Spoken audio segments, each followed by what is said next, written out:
Good afternoon, everyone.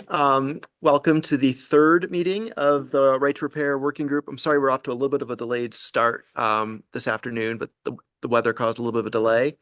But I'd just like to welcome everyone to this meeting. I'm Chris Taub. I'm the Chief Deputy Attorney General, and with me is Christina Moylan, who is the Chief of our Consumer Protection Division. And why don't we just start with doing introductions? And I think we usually go to the left, but why don't we go to the right this time and work down the horseshoe? Hi, everyone. I'm Megan Sway. I'm the Policy Director at the ACLU of Maine. Jack Quirk, Quirk Auto Group. Eric Luftig, Senior Vice President for Dorman Products. Elizabeth Frazier, partner at Pierce Atwood, representing the Alliance for Automotive Innovation, the auto manufacturers. Lynn Gardner, the Director of Legal Affairs for the Bureau of Motor Vehicles, and I'm here representing the Secretary of State.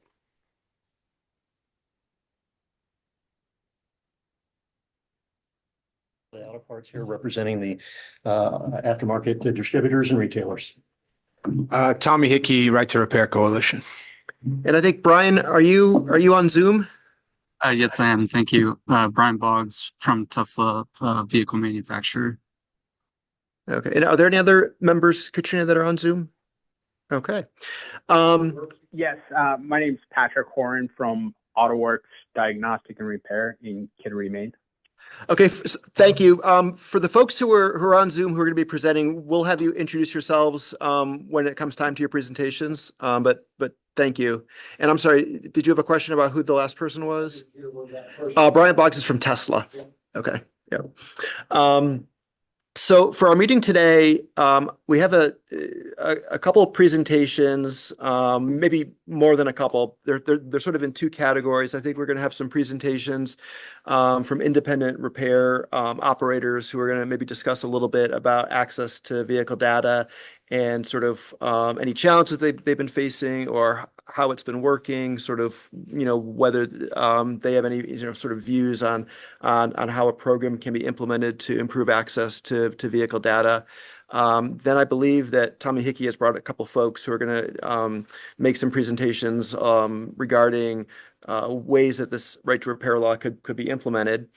And then my thought after that was to maybe just spend a few minutes discussing what the agenda should be for our fourth meeting, which has been scheduled for October 16th.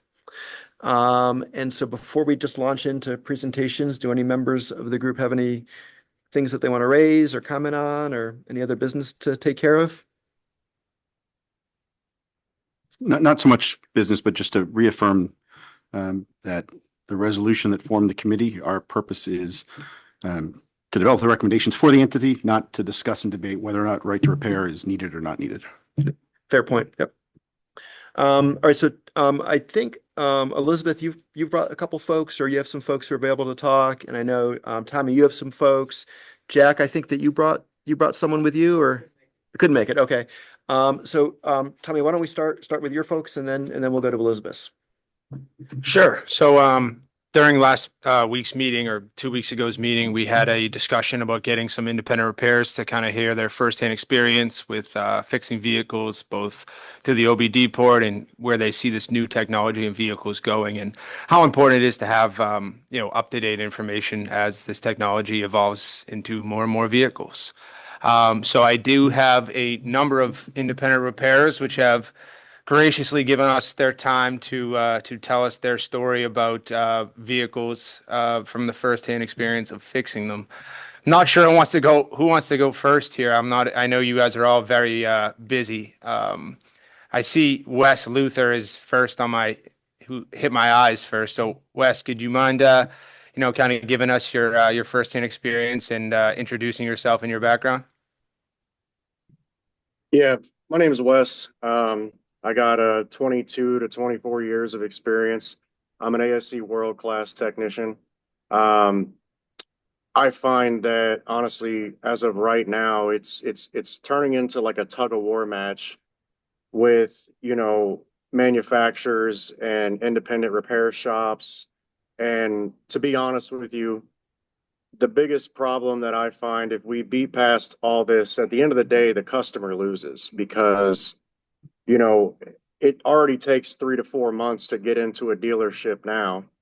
Like if a customer needs, like if you just to give you an example, if there's a Stellantis product like a Dodge Ram, to reflash those, it's almost $280, my cost, just to buy 3 different subscriptions just to be able to flash a module on that vehicle.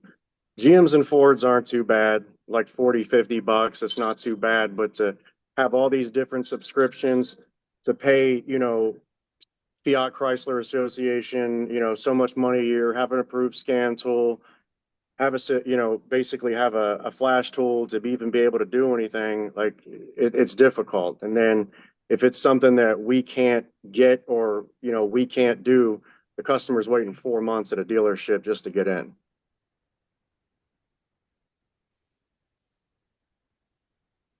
Do members of the group have any questions for Wes? Yeah, Wes, could you kind of explain, obviously you're talking about issues that are arising right now. Would you say there's more or less technology in these vehicles as they become out of warranty? And where do you see the future of repairs going in the next, 5, 6, 7 years?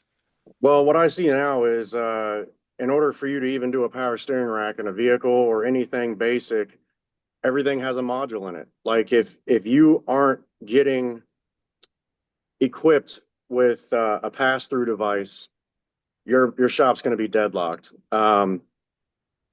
Let's just give you an example. Let's just say that you have a 2019 F-150 or something that is within like the last 5 years. Everything has went to electronic power steering. Everything is ran through a body control module now. So if you do not have the right stuff and have access to it, the manufacturers are going to monopolize everything, because the only thing we're going to be stuck doing is tires and basic stuff. And it's going to hurt a lot of people in the industry, not only mechanics, it's going to hurt aftermarket. And then it's going to be the waiting game at the dealership. So If I could, I just have one follow-up. Would you say that there are manufacturers are in different places in terms of fixing vehicles, meaning one manufacturer may have fair and kind of reasonable pricing and you can fix certain makes and models compared to another manufacturer, or maybe more difficult or more expensive and time intensive? yeah, the biggest problem childs right now are probably all of Stellantis products, European. In order to flash like a Volkswagen, you have to have a yearly subscription. And the last time I checked was before COVID, and I want to say it was like $3,000 for a yearly subscription. And for one customer, it's not feasible for us to, repair that vehicle and charge them a $3,000 fee when we may not see one for 2 months. Dodge and Ford, or, Ford and Chevy are generally pretty reasonable. Chevy, you pay like $45, $50. You have that VIN for 3 years. Ford, you open it up, you pay like, I think it's like $50 to $60. You have that. You can flash as many Fords as you want for 72 hours. But the biggest problem right now is Jeep, Dodge, anything Stellantis under their umbrella, and Volkswagen, Audi, BMW, like anything over the lake, pretty much. Wes, you talked about flashing a car. Can you just describe what that means? Basically, it's like this. Let's first say that you need to put a module in, like a computer into a vehicle that's not working right, or a power steering rack, or pretty much anything that has a module on it. When you get that part, it comes with nothing on it, like nothing. It's all it is basically it's been assembled at the factory and it has nothing on it. It's almost like going to Best Buy and buying a hard drive. It will have nothing on it. So installing the part, you're still without that part, because it does not know what to do. It doesn't know how to function. It doesn't know what parameters it needs. It's completely and utterly blank. And what I have to do is I had to purchase a 2534 pass-through device. That cost me $3,000. I had to build a computer that could do all this. That cost me $4,000. And I have to have a secure internet connection so that doesn't drop and you break the device. And after you do all that, and after you replace the part, you have over, $6,000 to $8,000 worth of stuff to be able to do that. You then have to pay the manufacturer to get the information in order to flash it onto that part. And I think you mentioned that there are times when you just can't do a repair, and so the customer will end up going to the dealership. Is that because you can't afford, or for whatever reason it doesn't make financial sense to buy whatever you need to buy to do the repair, or is there some other reason why you can't do certain repairs? Well, it's because I can't, let's for say that I'm doing a repair on a vehicle. It's not that we're incapable of doing so. It's that I just can't justify charging a customer, $5,000 for a steering rack. You know what I mean? Like, it's literally, they made it to where it's cheaper to go to them because they are strangleholding the flashes for these vehicles. They are making it almost next to impossible to do. Like, I can't, what Volkswagen would charge a customer $200 for, they're charging me $3,000 to do it. So now I'm stuck, and I'm telling the customer, because like around here, like, it's almost like we have regulars that come in all the time, and Dodges even, I've been, letting Dodges and Jeeps go away too, because they want 280, 320 bucks just to, once you get all those subscriptions and then you're able to get the information, they want like 320 bucks just to be able to get the information for that one vehicle for like one day. And it's hard to justify telling a customer like, yeah, by the way, and even if we don't put any markup on it and I just charge, maybe an hour of labor to flash that car, it's hard to justify what I have paid for and what I have invested just to be able to do that job. It's almost cheaper to take it to the dealer because they're not giving us the information at a reasonable cost. Let me just ask, are there other, Are there other barriers besides cost from the manufacturers, or is cost, we're charged with looking at this independent group that might help if there are barriers to you getting information. I don't know what we can do about cost, Yeah. but are there other issues? Yeah, there are other issues. I find it all the time. Like, I can't really give you an example right now because it happens so hit and miss, but like, let's first say we're diagnosing a vehicle. I have two different scan tools. I got an Autel and I have a Snap-on scan tool that's fairly recent. A lot of the times what I find is a lot of dealership scan tools will kind of stranglehold certain PIDs on the scan tool and live data. So you'll go through and you'll try to diagnose something and you're looking for a certain parameter and it won't be there. And the only time you can look at that parameter is with a dealership scan tool, which a lot of the times you can't even purchase. Can you talk to me like I'm a kindergartner? What do those terms mean? Okay. So imagine this, right? Imagine a doctor coming up to you and basically telling you that he's going to do some tests on you. And you would expect that doctor to be able to tell you, your blood pressure, and a bunch of other information. Just imagine that because you lived in a certain area, there's only one doctor that will be able to tell you everything you need to know. Long story short, they have certain information in their scan tool that other scan tools can't see. Does that make sense? What's a scan tool? A scan tool is Sorry, we're like getting real like kindergarten level here. Okay. So a scan tool is a device that I connect to your vehicle in order to basically assist me with trying to diagnose on what's wrong with it. It's almost like a mini computer. And once I plug that into your OBD2 device, I can check your codes. I can look up live data. I can see freeze frame data, which will tell me exactly when, what time, and what happened. It's almost like, just imagine when you're diagnosing a vehicle, just think of it like you have a problem as a crime being committed, okay? So that freeze frame data is almost like a snapshot of every parameter of the engine when that happened. So that will help us and assist us into seeing exactly what happened. And if I can't see a certain bit of information in the diagnostic tree that will lead me to my diagnosis, then I'm kind of like out of luck. And I find it sometimes that certain manufacturers will leave that PID out of, releasing that to like scan tool companies, or they'll have it hidden and you can't find it. Also, sometimes wiring diagrams as well. I also find that, I look up certain wiring diagrams. It depends on certain models. And, I have All Data myself, which is a company that, supplies information at a cost. And here at our company, we have Pro Demand as well. So, I'll look on Pro Demand. You'll just be looking for a wiring schematic for something as simple as like a window regulator that makes your window or your driver's side window in your car go up and down. You won't have anything. It won't even have because most of them are controlled by another module on your vehicle called a body control module.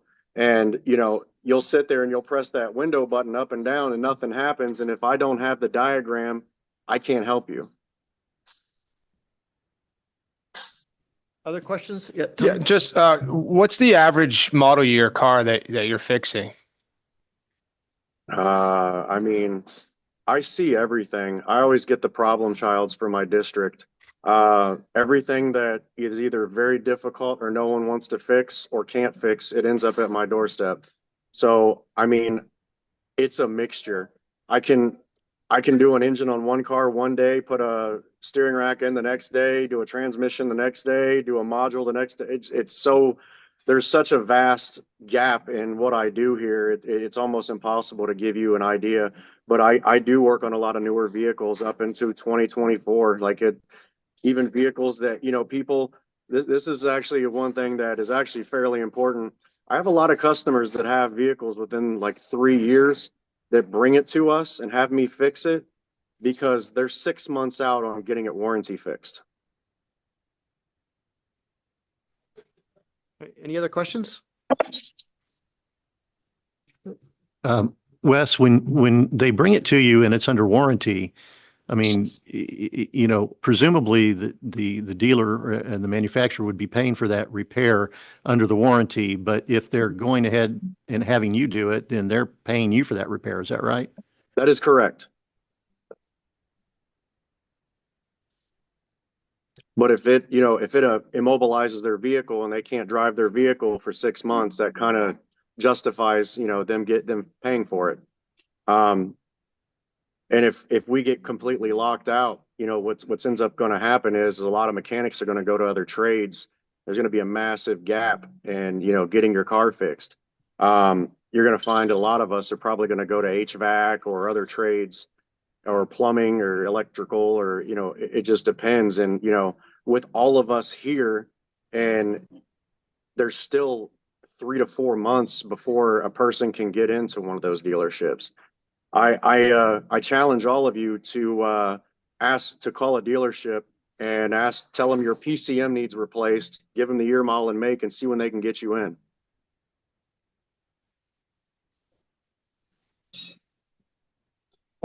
I'm sorry, go ahead. From what I understand, at the dealerships that we own, we're backed up 1 or 2 weeks. And if a customer in our dealerships, and I'd say mostly all main dealerships, if the car is under warranty and it's held up for parts or whatever, they have a loaner car free of charge because the manufacturer reimburses us for that. So it's not like they're out there in no man's land. When they're out of warranty, most dealerships, whether new or used, it doesn't have to be a new car. If they're a good customer, they'll give them a car to use. State of Maine provides loaner plates. That's what those are for. So having people out there walking, I don't really see that happening. Yeah, I see it think happen a lot. I'm just trying to drill down into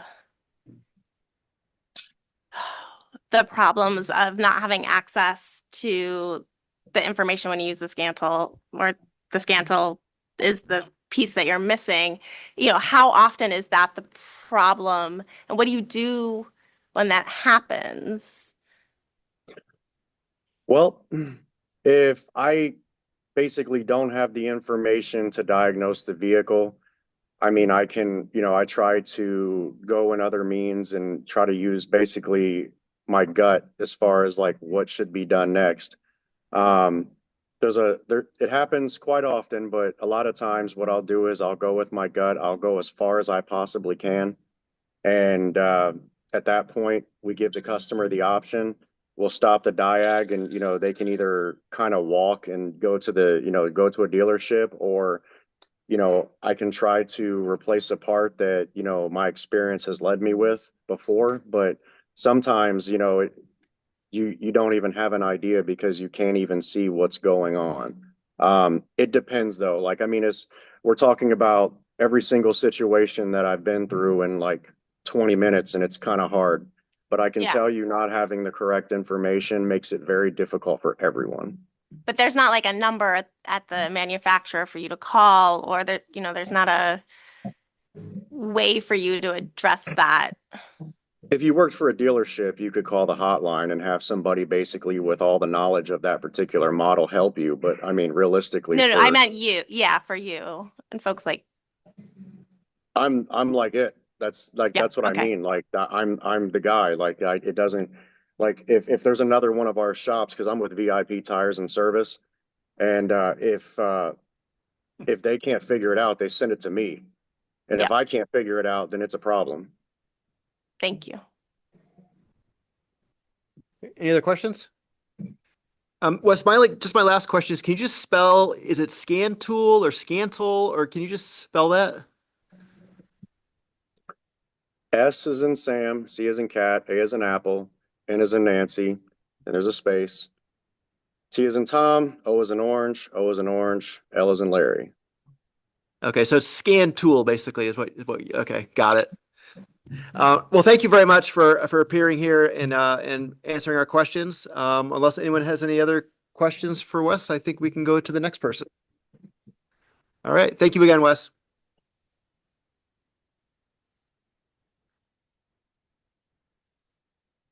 Brett, why don't I see you on the screen? I believe Patrick is on his phone, but Brett, if you could step up and give us your story, that'd be great. And you know, your shop and where you're from, and I think knowing the average year of makes and models, I think is important in context here too. So if you give us that, that'd be great. You're on mute, Brett.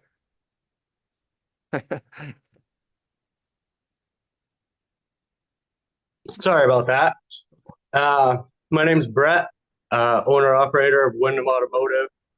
Been a mechanic for 17 years now. Wes did a very good job explaining some of the difficulties that we run into. Some of the things that we see more often are with wiring diagram issues.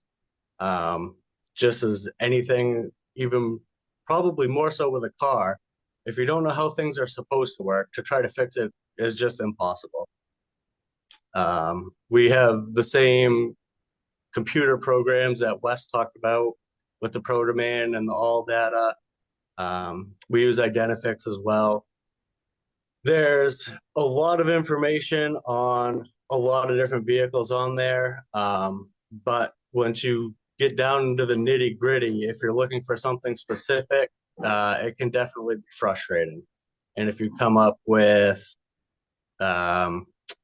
difference from one source to another, then you can just get totally lost.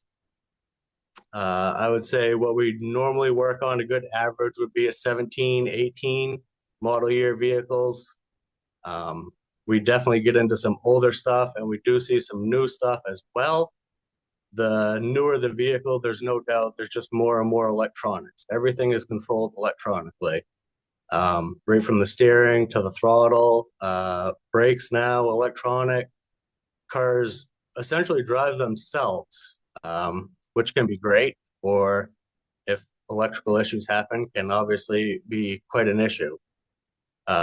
One that we dealt with a good amount was the Subaru steering racks. They, I believe, had a recall for them, would turn excessively easy one direction and bind turning the other direction.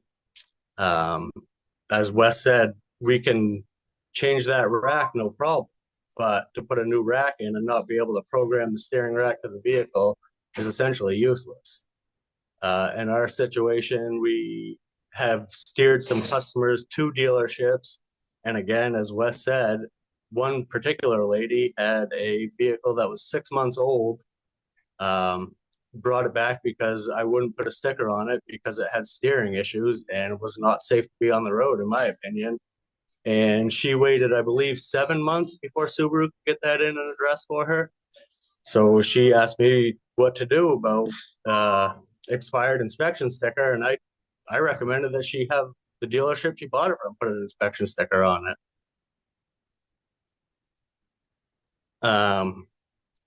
As far as scan tool stuff goes, I hate to say it, we tend to steer away from a lot of European stuff. The information just isn't there, and I don't want to spend people's money if I'm not confident that the repair is going to fix their issue. So Brett, in your experience, would you say there's a noticeable difference between fixing, say, a 2011 model vehicle to a 2017 model vehicle, and increasingly with more technology as you get to even model year 2020, 2021? Yes. Yep. Dramatic difference. Yep. So our scan tool that we use is fairly new. It's a Snap-on, very expensive scan tool. We paid for a prescription so that it's updated bi-monthly, I believe. So it's got the newest information that has been released. And some of the stuff, I would say 20 and newer, I can get more information on, say, a 2011 Chevy Malibu. Any questions for Brett?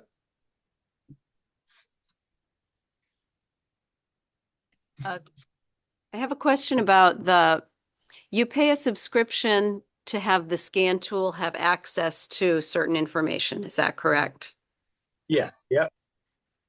In your experience, or are you aware, is the pricing, sort of the pricing structure for the access to that information any different for an independent shop than it is for what a dealership would pay?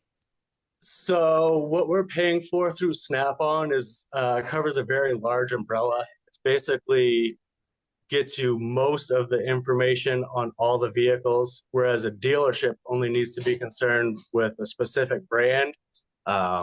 So I would assume that it's totally different, but I've not got a lot of dealership experience. Other questions? Just for clarity's sake, Brett, you got the scan tool, which is helping with the diagnostics, but then we were talking earlier about flashing. That's something separate than the scan tool. Yes. Yeah. It's done with essentially a scan tool, but it's a totally different brand of scan tool. So you need both for make, model, year vehicle to be able to complete a job, not just diagnose it, but also now the ability to flash in some cases to be able to repair. Yes, correct. So I would assume, again, I'm not sure, I've not dealt with a lot of dealerships, but I would assume that the scan tool that they're using to reflash all these vehicles is the same scan tool that they're using to diagnose them. And Brett, do you happen to know the name of the scan tool that you are utilizing to flash vehicles? So we don't flash any vehicles here. Okay. And you are using Snap-on, which is a third-party scan tool provider. And the gentleman earlier said that he was using AllData, which is a third-party scan tool provider.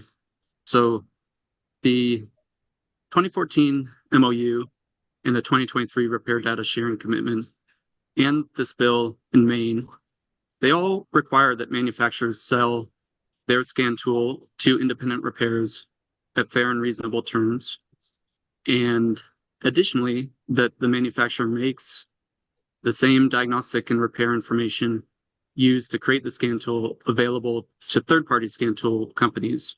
So, meaning that the same tool is available in like the same form, same manner, same extent to a dealership as an independent repair. And additionally, like the provision to make sure that that information is available to third-party scan tool providers means that manufacturers don't have a monopoly on the scan tool market. Like these two examples, it was interesting that like one is using AllData, one is using Snap-on. Neither of those are actually manufacturer scan tools. And, Yeah, and so yeah, so the reason for that is because for us to do that, we would need to buy a Ford scan tool, a Dodge scan tool, a Chevy scan tool, BMW scan tool, a Honda scan tool, a Toyota scan tool, and at $10,000 to $15,000 a piece, it's just not feasible. The right. scan tool So that we the have scan now, tool from Snap-on or ALLDATA, their value add that they are giving is this aggregation to make a multi-purpose tool that's available that can work on a variety of makes and models. And for workshops that do want to specialize in certain makes and models, they also have the option to purchase the specialized tool direct from the manufacturer if they choose to do so. Perhaps the gentleman from the dealerships could chime in on whether you also have to purchase scan tools from other manufacturers to work on like the trade-in vehicles that you work on. We pay probably the same price as anyone else does for Snap-on or ALLDATA as far as, you know, like I said earlier, if you're a Chevrolet store and you're taking a Toyota, you got to recondition it or service it, you've got to buy the special scan tool that does that. And like you said, sometimes scan tools have more than one manufacturer on there, but yes, we're no different than they are. We're an independent shop too, really. You know, most dealers are. They work on a lot of different vehicles because when they sell used vehicles, which usually is 50% of their sales anyways, that they're doing the same thing the independents are doing, you know, fixing the cars, especially if there's a warranty on them, something like that. Can I ask a question? Is that okay? Sure. Yeah, go ahead. I'm sorry to interrupt, but like, say for instance, your dealership and you preliminarily deal with like Chevys and stuff like that.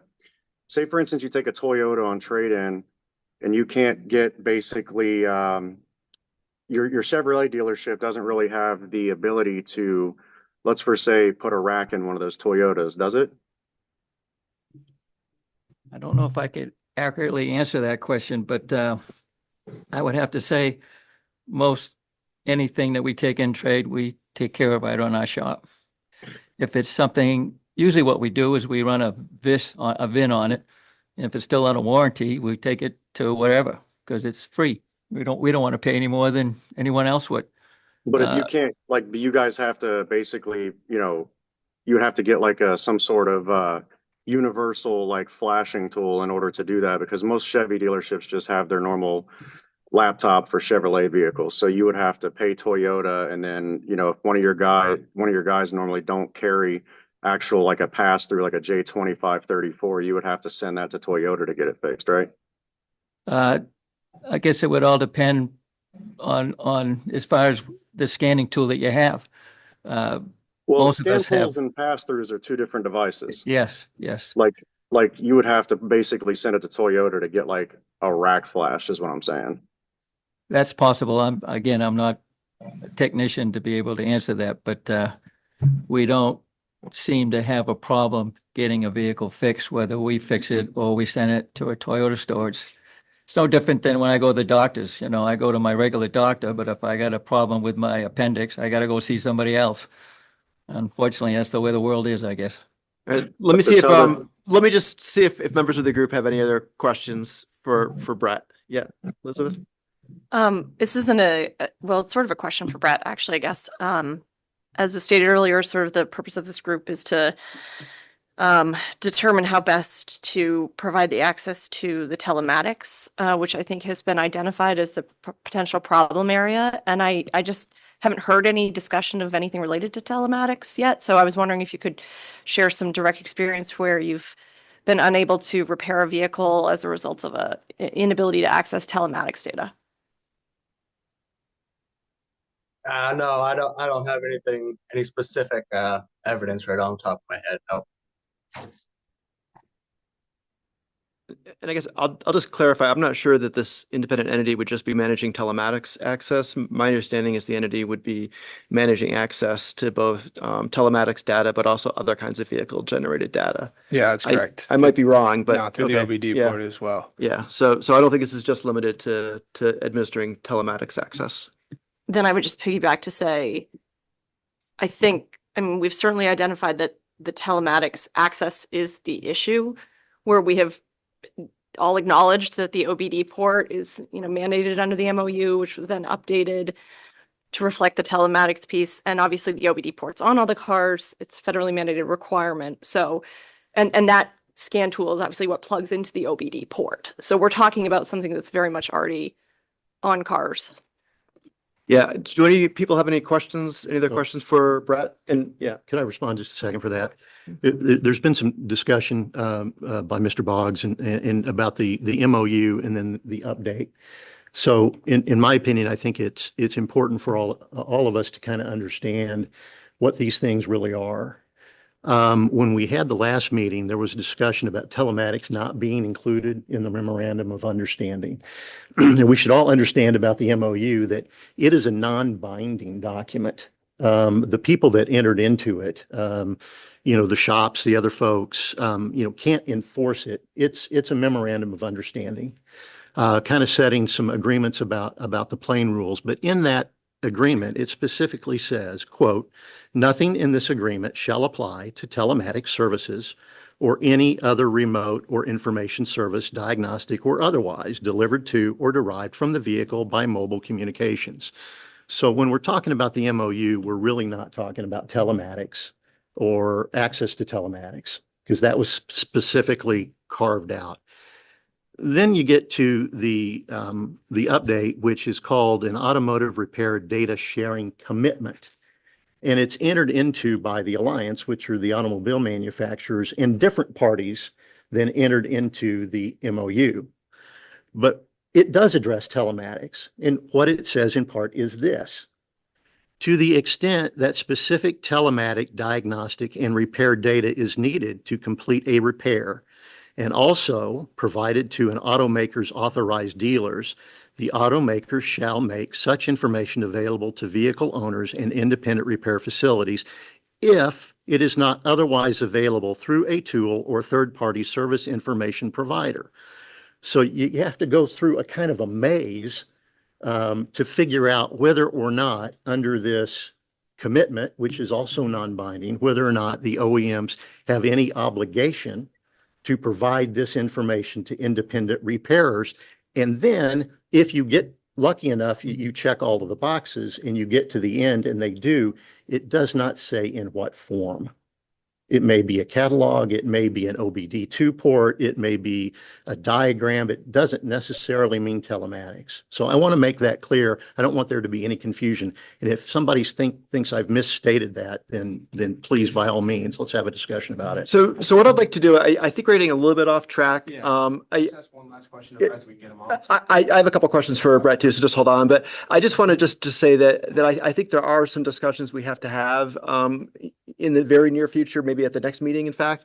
But we have a bunch of people that are here to present information to us. And so I just really want to try to get through them, have them present their information. And then I think there will be a time for us to have debate amongst ourselves on some of these issues. But Brett, I just had, I think, two questions for you. One was, you said that you had this Snap-on tool, which is sort of like a universal scan tool, but you also said that you tend to stay away from European models.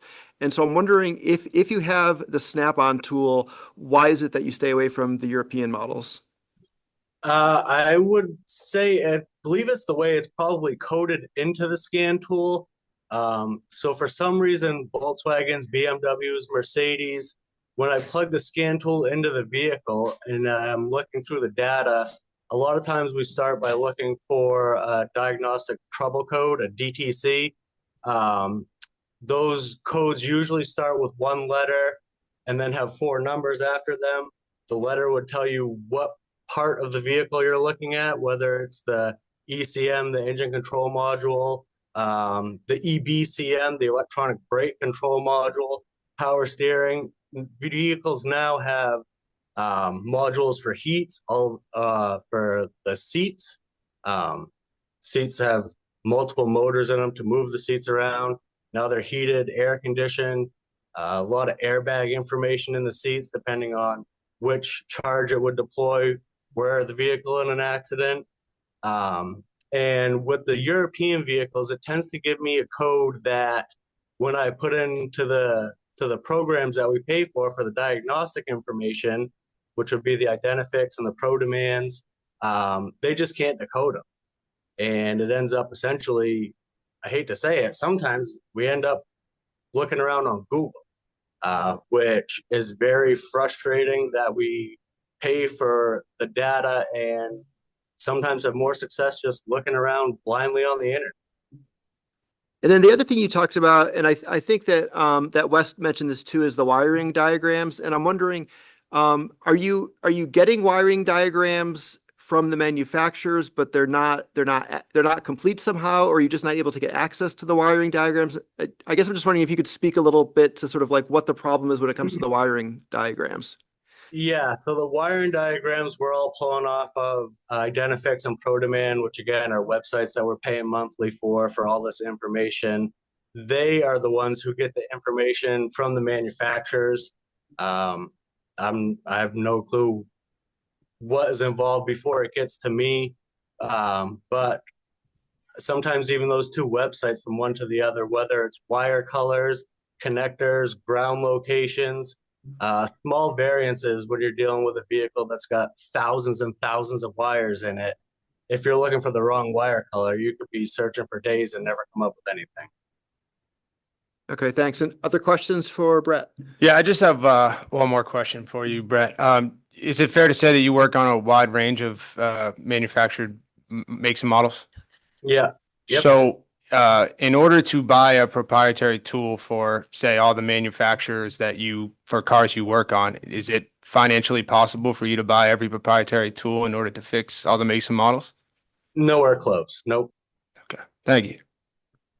All right, any other questions for Brett? All right, looks like we're good. Thank you so much, Brett, for joining us and answering our questions. Yeah, no problem. Thanks for having me. Tommy, did you have a third person? Yeah, is Patrick Horan still on? Yes, I am. I'm Patrick Horan from AutoWorks Diagnostic and Repair in Kittery, Maine. I also own 3 other repair shops in New Hampshire, and we currently have pretty much every factory tool with factory subscription. But we are running into issues where the manufacturer chooses to switch what factory tool they want to use, which always makes a burden on us of having to purchase a new tool.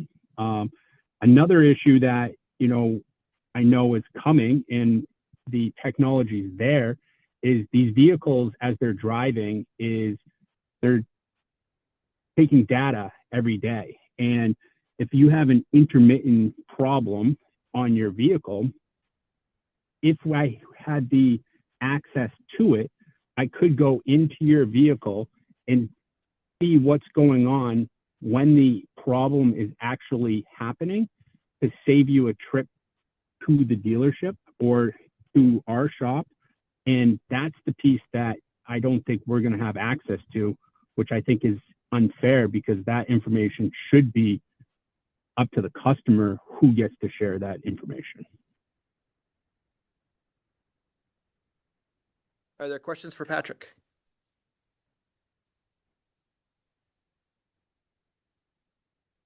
Okay. All right, thank you very much, Patrick.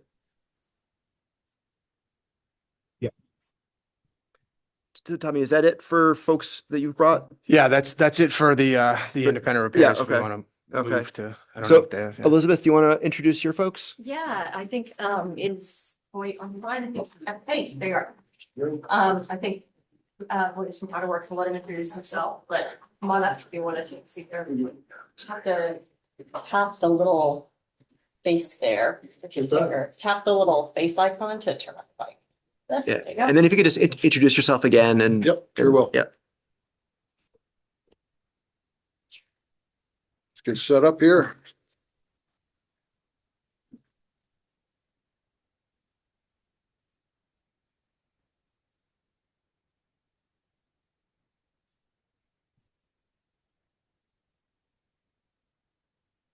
Okay, first of all, public speaking is not my number one occupation.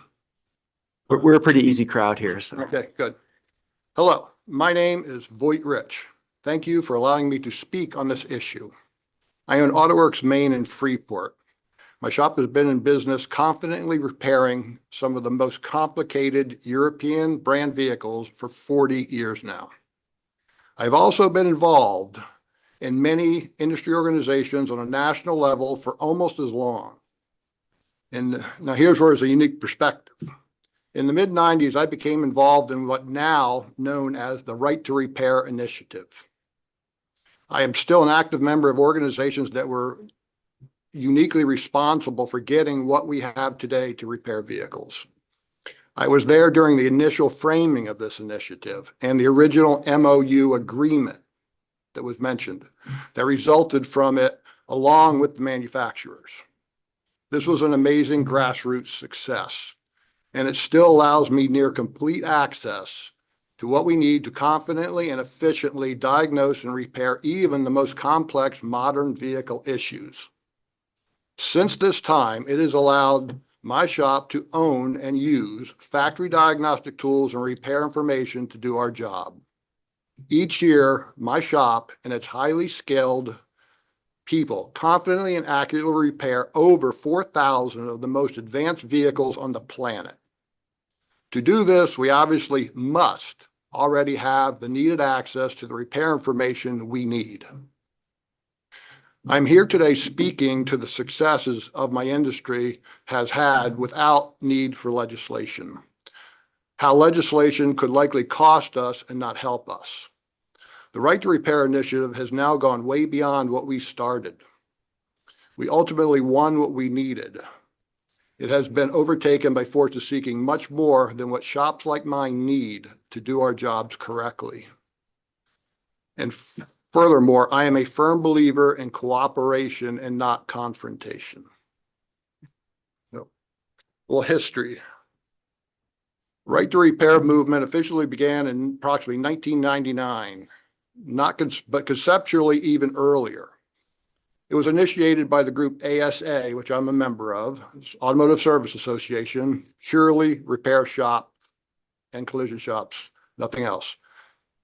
And more so, their chapter in Arizona. It all soon involved the EPA to help contend with vehicle emissions repairs, the Clean Air Act. Various other industry groups became involved, including independent vehicle-specific ones and the collision shops. In 2002, a memorandum of understanding was drafted and signed by almost all the automakers, the ASA, and the collision industry, all in lieu of legislation. The legislative process then ceased, and the auto repair industry was tasked by the government to on its own develop systems to compel compliance with this MOU. Organizations were formed from within to police compliance and to become the avenue of information distribution and information security. This is a unique thing for the government to allow a private independent organization to do. In 2014, the original MOU was updated and enhanced, again, was acknowledged in good faith by all parties involved, this regarding the Massachusetts law. In July 2023, the MOU was again reviewed for its effectiveness in dealing with current technology and the future of technology. Telematics have been mentioned. It was again enhanced, signed, and ratified by all involved. This time, the automakers Tesla and Rivian stated they would adhere with and be bound by the intent of the MOU. Both are specifically EV manufacturers. The one non-German car we work on a lot of is Tesla brand vehicles. We know them well. So the MOU and its intent now has been in place effectively for over 2 decades, and its support from all sides was just recommitted to last July, and it works. Automotive information facts. The only thing universal about vehicles is that they all have 4 tires. Every vehicle manufacturer has a unique and proprietary system of repair information and diagnostic tooling. This is for healthy, competitive reasons. Most are not even remotely similar to one another. Aftermarket developed and secondary repair information is historically inaccurate and unreliable. The only thing worse for us than no information is bad information. To think that some entity can develop a reliably functional universal information system is certain to fail. I have been and currently am a beta tester for numerous companies, tools, and none of them have ever proven universally reliable. Since the inception of the MOU, most all manufacturers have offered their proprietary factory repair systems available on a subscription basis. This has been a proven system of allowing the independent repair industry access to the proper factory information at a reasonable cost with secure availability. There are also a number of manufacturer-specific private entities that have factory-level diagnostic abilities, whose services are also available by subscription. Many of these are quite capable and cost-effective. Major points to consider. There shouldn't be multiple states creating different laws trying to regulate this situation. The potential of legal paralysis is obvious. Maine itself is way too small to be trying to compel an industry this large and international in scope to comply with anything. We can look to Massachusetts to see how poorly this has worked over the last number of years, not to mention the cost of implementation and certain litigation we will need to stomach. If it ever needs to or does happen, it should be on a federal level. There are currently federal level bills, HR 906 and 1707, being argued regarding this, including House floor testimony as recently as last September on the 21st, year 2023. Shouldn't we just let this federal legislation take this lead?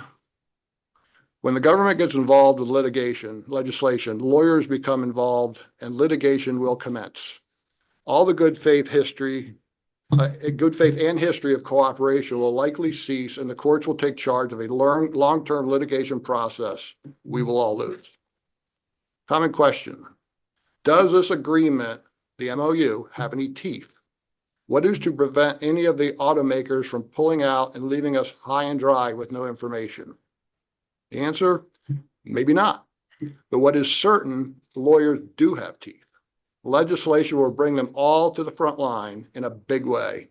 How long are we willing to wait for the courts to decide on our future? We have access to 99% of what we need to fix cars today, and the MOU agreement now has language to keep this access to our future needs.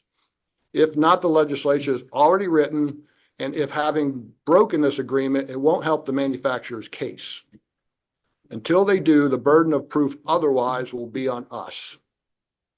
If we start down the litigation road now, lawyers will see to it that we will not have anything until the courts make them comply. They will take what we have off the table.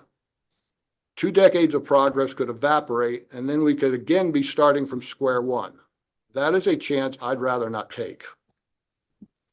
We deal with an organization called NASDAP. This is the entity that was formed from the original right to repair legislation. It has been a raving success. It is not perfect, but it is quite good. I don't know where these other speakers get their information, but it is an amazing place to do it. This includes a secure data release. We have to be, because you hear the security stuff backing all this up. We are FBI background checked. I have a locksmith's license. All this happens within this organization. This, again, is an independently run organization outside of the government and has worked extremely well. In fact, the FBI has come to them asking them how they do it so well. So there are other things. There's another, just this, I think it was on July 19th of 2024, there's a document written by the Congressional Research Project called the Access to Motor Vehicle Software and Data. And I have a link to that here. Further about the background of where I've been. This is a picture of a whole group of us. Well, I'm not in there because someone had to take the picture. This is in 2002. In this picture are 2 of the 3 manufacturing people from BMW. Holly Puglisi from the United States Environmental Protection Agency, Charlie Burke from Bentley Publishers, a noted publisher of written documentation for automotive repair, Dana Baum from Baum Tools, a major tool manufacturer back in those days. In fact, Doug McGregor right here was the emissions compliance engineer for BMW. And I just spoke with him this morning. He's become a good, all these people are still friends that are still alive. He's currently on Cliff Island enjoying his vacation home. And he has worked for a number of automotive manufacturers as far as, and including other type of engine driven things and emission compliance through his career. So he's been a wealth of knowledge. And in that I have documentation that Doug McGregor put when we were getting all this agreed upon, the questions we had and his answers from BMW. This is a statement from Steve Brotherton. He's in this picture. He was the vice president and I'm the treasurer of this organization. We'll be meeting all next week in Greenville, South Carolina at the BMW facility. We've been in action for over 25 years now. We were formed for the specific reason of getting repair information. Because what these guys are complaining about today, it was so much worse in the mid-90s. We had nothing. And this is a statement from Steve Brotherton in 2005 in front of Congress about this exact issue with the exact stuff I'm talking about today. So this has been around a long time. This is from NASTAF, service information request. There's a thing on there. When we can't get the information we need, we put in a service request. They then go to the manufacturer to see to it that we get what we need. This is total request after 12/1/2020. The total requests were 388. Resolved 255. Unresolved 74. And referred to other things 56. There are millions and millions of automotive repairs done every year in this country. To have that few information requested is rare. When they talk about the information, we almost use exclusively factory repair information. We have a scan tool for every of the 8 primary car lines we work on. We have a factory scan tool for every single one of them. Some of these we subscribe to on a daily basis. We can pay for 1 day's worth of service. Most of we subscribe to an annual basis because we fix thousands of cars. And that is the most cost effective for us. This allows us all the factory wiring diagrams. When these guys talk about certain wiring diagrams, if you don't have the factory information, it's not the same. They're interactive. And they are vehicle VIN specific to all the options that a specific vehicle has. So I guess that's about it. But like I say, I've been around this from the very, very beginning. And Thank you that's so unique much. Being Maine. I'm going to ask if people have questions, but I just want to ask if the materials that you brought with you today, would you be okay giving those to the working group? Yep, I can get you copies Or yeah, if you want, email you PDFs or something like that. That would be best. Whatever's easier. Yeah, absolutely. And is it Boyd or Boyd? Voigt, V-O-I-T. V-O-I-T. Okay, thank you. All right, do folks have questions for Boyd? Yeah, a statement and a question. Thank you. First off, I say half the discussion there was around why we don't need something. And again, as I stated in the beginning, I think the intent here, voters have said we need something, and that we've got to figure out as a team here what that entity should look like. I'd also, I believe a lot of what you've said that you're enjoying today is because of past right to repair efforts that forced the hand to be able to allow for the access to some extent that you enjoy. Two things you said I want to understand. You said near complete, and you said 99%. What are the things that stop you from being complete or at 100%? Nothing's perfect. Okay. But here's where this information request comes in when something, and there's glitches. First of all, thanks for hiring G. Trulia, your technical training person. He's a very good friend and worked for Dorman and do all his training. Yep. We're very I've happy known to him have for decades. Yep, very happy to have him. So that's another person from this industry that I'm very familiar with, and Dorman. Cars have 100 million lines of code going through them. A modern premium cars, 100 million lines plus of code. There's nothing on the planet that has more code in it than that. Not a rocket ship, not a jetliner, not a fighter jet. Nothing has that amount of code in it. So these things are immensely complicated. And it's more than just electrics. It's, it's hydraulics, it's, pneumatics, it's, there's just so many things running around inside these cars that we have to have information for. Yeah. And that's why we use the factory information, because they're the ones that built the car. Those are the ones that wrote the information. And when we say we have access to the information, it is complete, including training. One of the things I talk about BMW, using BMW for a model. If we could have access to every type of repair information like we get from BMW, we would be in utopia. It is reasonably priced, easy to get, and this is through working with BMW for over 2 decades. Right. So, We got that. if everybody had access to everything like BMW, that'd be good and create a level playing But the field. other ones are this close. Right, but they're not, and there's nothing that, Mercedes is, there's nothing that a little holds more them. expensive, a little more difficult, but we Right. have the factory tool. Right. Volkswagen, I hear a lot about Volkswagen and Audi. They are extremely easy to deal with, and the prices I've been hearing aren't even close to accurate. There's a daily subscription. Their tool costs are minimal. Their subscription costs are minimal. They're one of the least expensive ones we deal with. One last follow-up question. The things that keep you from being 100% complete, near complete, 99%, are those the newer vehicles? So like a 2007, 2009, probably have zero issue, I would assume. So it's the newer vehicles that keep you from being complete. No, we have, everything we have is up to date. We have 2024 vehicles in our shop at least weekly. Mhm. And if you walk down the rows of my shop right now, there's everything from an 87 in there to at least a 2023 in there today. We work on probably at least 3 Teslas a day. Tesla is completely different than anything else. And in positive ways. But they are able to start from a clean slate. None of the other manufacturers can do that, and they never will be able to do that. Here's where we get back to this universal question. You can't take something and say, you're all going to do it this way, because you can't go backwards into these vehicles. Like I said, I have an 87 car in the shop. There's certain tools we have, factory tools that we have to work on a 1987 car. We've had them since 1987. I've been in business for 40 years.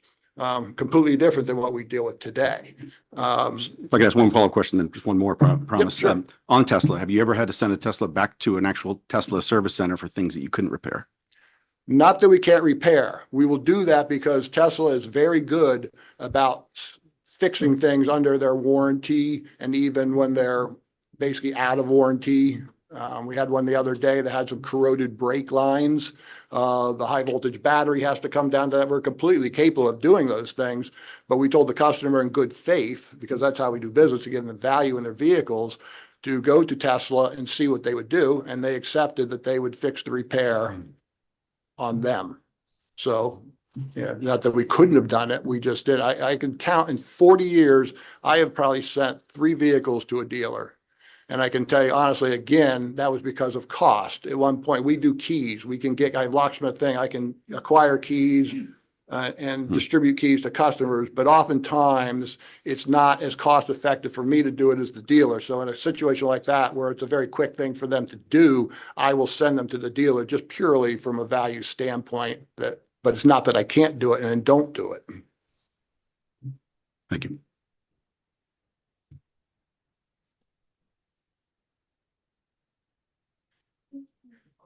Sorry. So this reporting document that you have that said, what is that report? What is that document? There's a number of documents here. Most Sorry. of this I wrote myself. Love it. The document from the government or from the Congress, that is I think you're referring to the service information request numbers. Yes. Is that Thank right? you. the SIR. Yeah. Yeah, this is part of the NASTAF, National Automotive Service Task Force. And so what is the mechanism? Can you explain to me what the mechanism is of reporting? Is there a hotline? How are people? NASTAF is not an organization to help you repair vehicles, and that is a outfit or an organization where you go to get the information. The information is disseminated. They have a list of all the different manufacturers' websites with the pricing and how you go about doing it. It also has a secure data release because a lot of this stuff you can't get without being background checked for the security purposes. So they regulate the security side of this. And my licensing, I have to send them in my business licensing, all kinds of documents, insurance that I'm, well insured, malfeasance insurance, things like that, to guarantee that if something does go wrong in my shop, there is a data breach, because security in cars is huge. And I am responsible, and they will come down on us hard. They regulate us in a way to keep us honest, that we have honest employees doing honest work as well.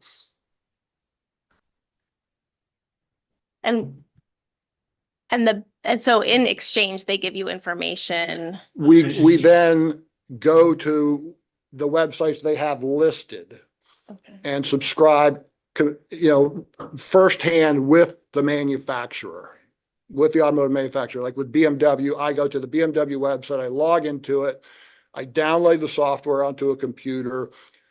They talk about this J2534 interface. We do not use those typically. They are unreliable.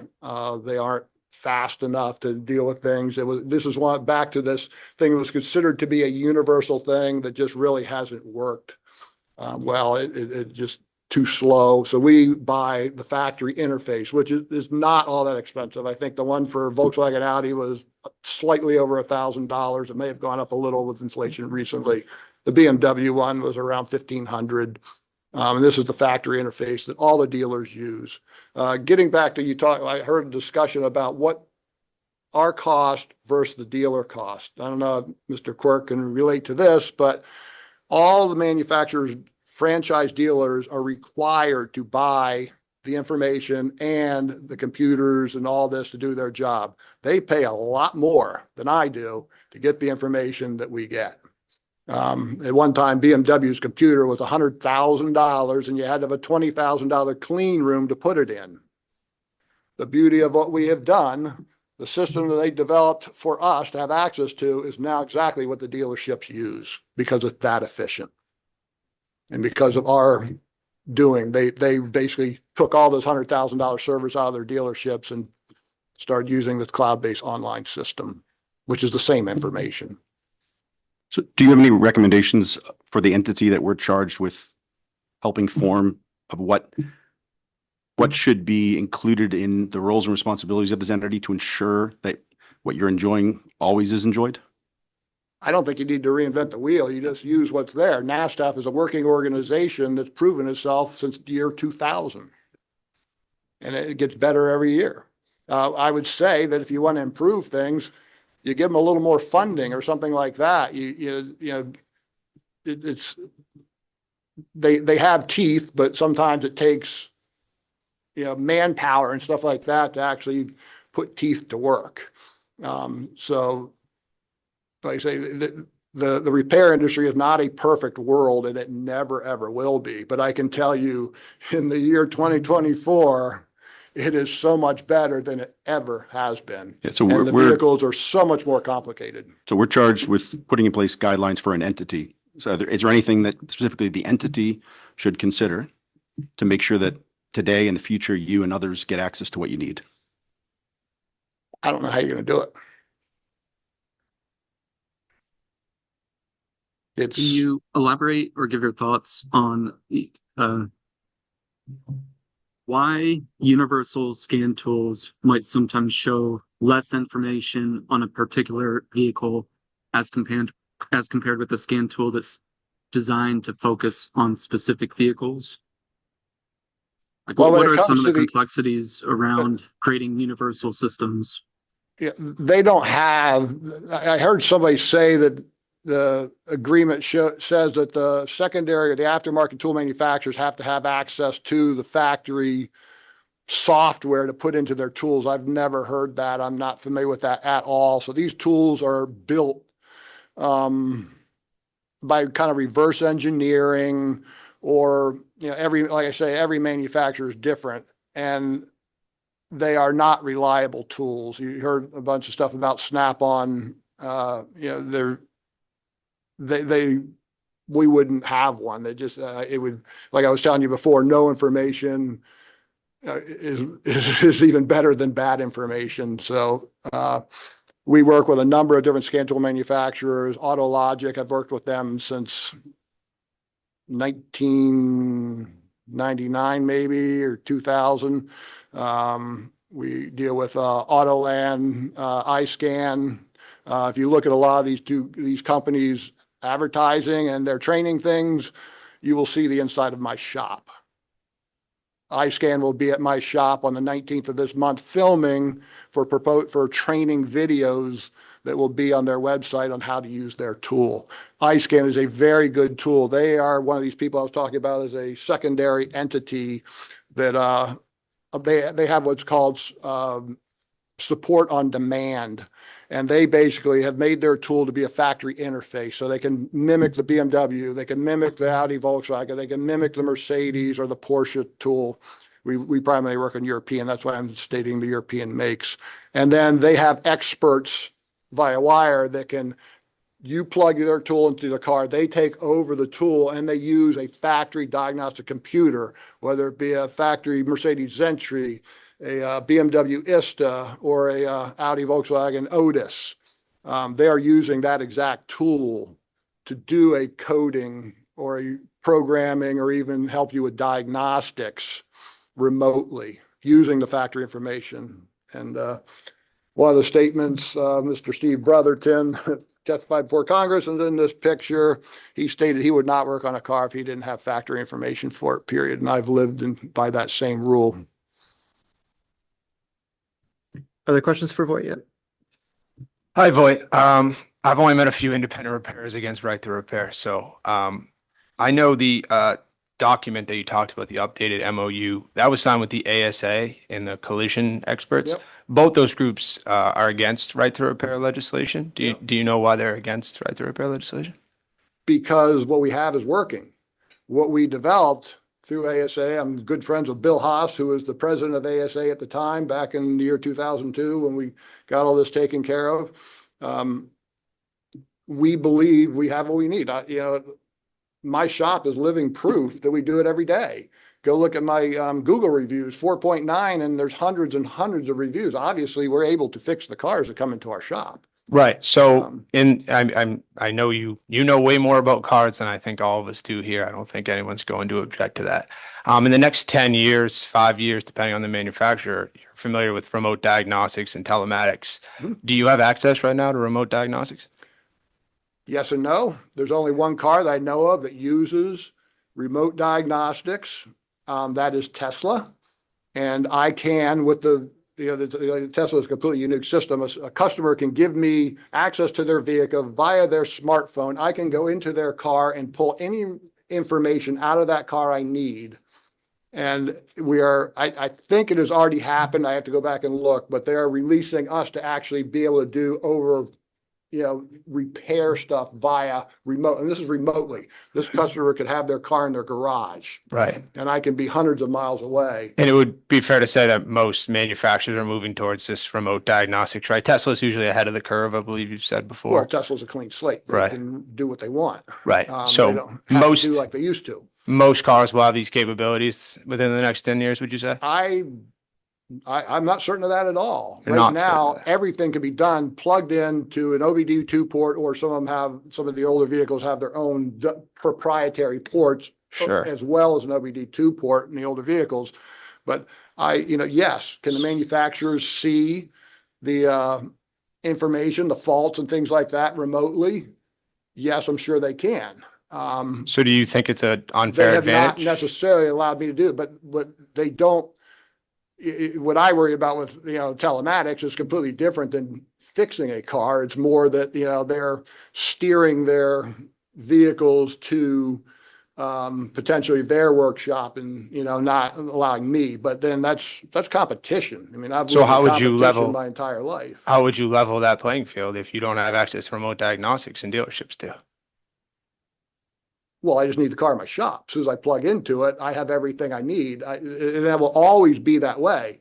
How would it be that way if you don't have access to remote diagnostics and a dealership can call a customer and say, you have an issue, we can come and fix your car, and Yeah. you have to hope they come to your shop? Or I do a good enough job, they want to come to my shop instead of the dealership. They won't know to go to you when there's remote diagnostics that you don't have access to. So I They can guess call me on the phone and tell me what's going on. not if the manufacturer and dealer are reaching out. So I digress into this. So you have this updated agreement and you say maybe not. Tesla, they could pull the plug on this, manufacturer could pull the plug.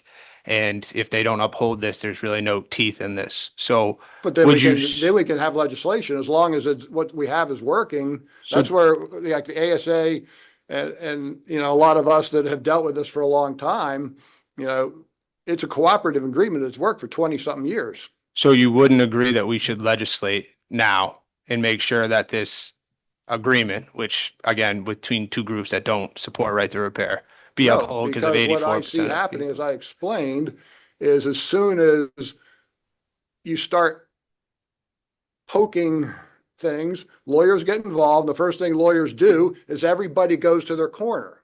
And when the manufacturers go to their corner, they're going to take my repair information access away from me. And So- they're going to say, when the courts get it all figured out, we'll give you back what they say you can have back. So as of right now, that hasn't happened. We're charged with No. putting an entity together to implement the law that 84% of people voted for, to actually keep a level playing field for your business. And really what you're talking about is maybe they'll uphold this and maybe they won't. We're charged with putting together an entity that's going to uphold this and make sure that there's a level playing field. And if there's not, there's going to be penalties put on it. Is there a specific part of our legislation that you think is wrong? You think car owners getting their information, or where exactly in our ballot question Let is me- language? What is- indication do you have it's inevitable? Wait, let me just interrupt. I think we're getting afield. I think Mr. Voigt is really here to discuss his experience. And I recognize that there's a policy debate going on here, but I just don't think this is the time or place for it. So let me just ask if anyone has any other questions for Mr. Voigt. I just want to make sure that we can agree on certain things that I think I heard you say. Mhm. You're independent business owner. Yep. And as an independent business owner, you know, you rely on the customer to choose you to bring you their vehicle to repair, right? Yep. So you want the customer to have a choice, either to bring it to you or to take it somewhere else, but you think the customer should have the choice in the matter. Of course. Okay. Why wouldn't they? Right. I completely agree with that. In terms of some of your testimony earlier, I just want to make sure that I'm clear on a couple of things. You said that the sharing commitment from 2023 was ratified by all involved. Can you tell me whether or not Auto Care was involved in the ratification of that sharing commitment? No, what I'm saying is the people who are involved, the initial MOU that, you know, developed this and what we had, you know, it started about 2005 is when, you know, we had basically said, okay, legislation, park it in the corner. We have our agreement. We're happy. Everything's going well. Everything is getting better every year. And all of a sudden someone latched on to, which, you know, could be one of these organizations, latched on to the right to repair and started and brought it to the front again. And I always question why that happened when something was working. Well, ASA was not a signatory to the 2014 Memorandum of Understanding. Is that correct? In 2014, I know that had to do with the Massachusetts law. So ASA is not as strong an organization as they were at one time. I can say that. The Automotive Aftermarket Industry Association, now known as Auto Care, was a signatory to the 2014 MOU. Okay. You know that. All right. But they were not a signatory to the 2023 data sharing commitment. Do you know whether that's accurate or not? I do not. Like I say, I focus on the business, and as long as I've had what I needed to, and until this came up in Maine as something that was starting, that I saw was going to start potentially affecting my business and in my perception in a negative way, I didn't watch this. I had no need to. There was no I have a lot of other things to, I have cars to fix. Sure. A shop to run. You've mentioned ASA several times, and that is an industry group that largely represents shops that do collision repair. Is that correct? Oh, they have a whole wing of it, but the independent mechanical repair, they have two sides, mechanical and collision. Yeah.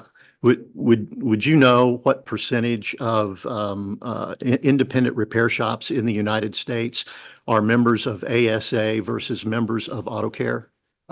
In today's world, not near as many. Now, what I can say about ASA has broken up into a number of, ASA was always built on regional, state, or regional groups that then were as part of a national group known as ASA. A lot of those entities have fractured off and are now their own entity. Milwaukee in the Midwest is a huge organization, which used to be a piece of ASA. The Northwest has its own group that was formerly a part of ASA that is no longer part of ASA. They're their own entity, but they're still what they are. Would you disagree with me if I told you that of the 560,000 independent repairers in the United States, less than 5% of those independent repair shops were members of ASA? I believe in today's world. Okay, thank you. But back when we did this agreement, it was a whole different thing. But today, it Yeah. is less. We were Much the less. group back then, and that's what formed the right to repair. That is what you're dealing with today or trying to move forward. Thank you. Boy, can I just ask, I just want to go back to the National Automotive Service Task Force Mhm. that you referenced. That's a private organization, right? That's not like a government It's an organization? industry organization. It is built from tool manufacturers, information. You can go to the website, you can see the exact makeup of it, but it's a whole bunch of industry people, shop owners, manufacturers, vehicle manufacturers. It's a number of different entities. So it's a group of, it's not just shops. Okay. You referenced the document about 388 service requests that got put in. Are those service requests that got put into the National Automotive Service Task Force? Yeah. It's called service information requests, that if you have a problem and you can't get the information, you're looking for a specific piece of information or a tool's not working or something like that. If you can't get it resolved, you fill out a SIR, service information request. It then goes to them. They contact the manufacturer. The manufacturer then has so many hours or days to get back to you to try and resolve it. If it's not resolved, they take it to another level. Okay. And can any independent repair service put in one of these requests, or do you have to be You have a to member? join the organization, but I think it's free to join the organization. Now, when you get your secure license and things like that, that does come at a cost because there's a cost of a background check and that kind of thing, but it's extremely reasonable. It's minimal. And this is has all the listings of all the manufacturers and their Okay. And the information 300, availability. the 388, is that across the country for a year? This is since December 1st of 2020. So 388 since December 1st of 2020 for all members of the National Automotive Service Task Force? That's what shows here. This was printed right off as an Excel document, printed right off their Okay. website. So, Okay. All right, thank you. and I know that I've filled one out in my entire time of needing it. Okay. Any other questions for Voight? All right, thank you very much. Yep. Thanks for having me. Do you have a place I should send? I mean, I don't, what all? Yeah, do you want to just talk to Katrina at the end of the table there, and she can probably give you her email address, or, yeah. And then Elizabeth, did you have someone else you wanted to? Yes, we do have one of their person on the line.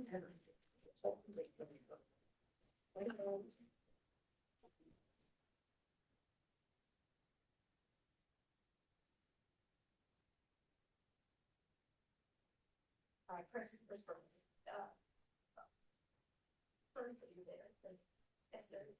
I can't see the name by the way, so I apologize. Your name is there in one, but it's clearly I'm getting older.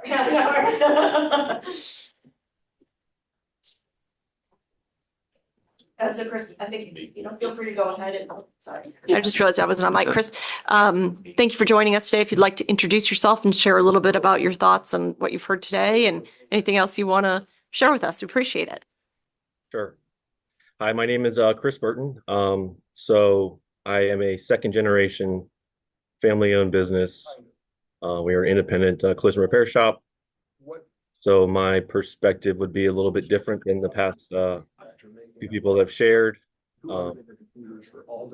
For us as a collision shop, we have all. I'm sorry, am I speaking? No, you're okay, Chris. I think there's just some noise from the audience. Chris, I'm wondering if you guys could go. You guys got the hallway here. Sorry. I'm sorry, Chris. No. Chris, you can go ahead, Chris. I'm sorry about that. Thank you. So I was just saying, I'm a second generation family-owned business, independent collision repair shop. Our view, I guess, is going to be a little unique and a little different from what you've heard over the past few of my colleagues in the mechanical side. As far as us, we have access. We are able to access all OEM information. We are an OEM certified shop, so we deal directly with the manufacturer for training, for all of our procedures. So it's different for us. So when we estimate and repair a vehicle, we pull up the OEM repair instructions. So we're in those sites all day, and we don't do anything unless we have the instructions for it, which we have, more than enough access to it. I mean, there are third parties that you can get the information from, and there's several different companies that provide it, but we choose as a business to go with the OEM route just because it's more accurate, and they're the ones that made the vehicle, engineered the vehicle, and it's a safer choice for us. So when we, I heard a lot talking about scanning and calibrations and stuff. So we perform all that stuff in-house. We do have different types of scanners, but we choose to use the OEM scanners and tools just because of the software that's needed. It's better for our clients, and it's safer for the repairs that we put out. So when we have access to different OEMs, so we're, for us, it's more what I've heard so far. To me, it's more of an economics issue, not necessarily an access issue. Our biggest challenge is on the collision repair side. Maybe I should back up a little bit. So I'm president of the Washington Metropolitan Auto Body Association, and I'm also a board member on the Society of Collision Repair Specialists. I'm secretary of the board, and so our collision repair facility is located outside of Washington, D.C. in Northern Virginia. We carry many different OEM certifications. The majority of what we repair are what we are certified in. We do a lot of EV vehicles, different certifications on those. We also are certified in BMW, Mercedes-Benz, Volkswagen, vehicles like that. For us, it's not a question of us not being able to get the information or not being able to access different data points. We can do all of the repairs in-house. We don't really send a lot of cars to the dealer. When we do, it's more so just because if we're busy, right? So say if we're not able to get to it right away, we'll send it to the dealer for that. If we want to maintain a business relationship with our dealership, right? So they refer us work, we refer them work, right? So there's different reasons and points for that. We're not a lot of collision repair facilities have chosen to work directly with insurance companies as far as contractual obligations. We have not gone down that route. We believe in OEM certified repairs. The manufacturers is who we follow. Trying to think what else would be relevant to this topic that would give you guys some information. So I mean, it's to us. So I mean, our biggest challenges on the collision repair side is the reimbursement. So getting reimbursed for particular operations or procedures from the insurance companies is always our biggest challenge. So an insurance company is always looking for a cheaper repair, which might not mean it be the right repair. different shops have chosen different ways to go about their business and different choices. We haven't. As far as the telematics, we don't use telematics. We don't need telematics in our repairs. So when we have a vehicle that comes in that's damaged, like I said, we go through and pull all the OEM repair information, get all the instructions. It tells you where to weld, what types of welds, what types of rivets, where the rivets go. I mean, all the relevant information is there. A lot of times, if I might even argue that we're more well-versed on collision repair as far as the OEM wise than a dealer would be. So if, we call a dealer or something like that, we'll probably even know more than they do because we have access to stuff that we're in. We live, breathe, and eat that world, right? They're not really in the collision repair side of it in the service departments. Thanks, Chris. Are there any questions from the group? Yeah, Tommy? Hey, Chris. Does your shop use more OEM parts or aftermarket parts? More OEM. More OEM parts. Nice. Any other questions?